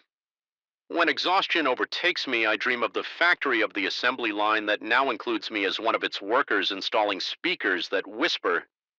Even as I connect their wires, I've taken to recording myself, daily creating audio evidence, evidence of my continued existence outside the radio. Sometimes I play these recordings at full volume during the radio's active period, as if to remind both it and myself who is the real Daniel. But lately I've noticed something troubling about these recordings when I play them back.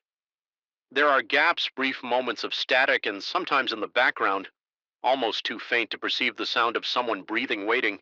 And I know with terrible CCTY that one day I'll play back a recording and hear nothing but empty static. And from 31.7 on the AM band in the dead of night, my voice will call out clearly, searching for the next Daniel in an endless chain of transmission that began long before 1952.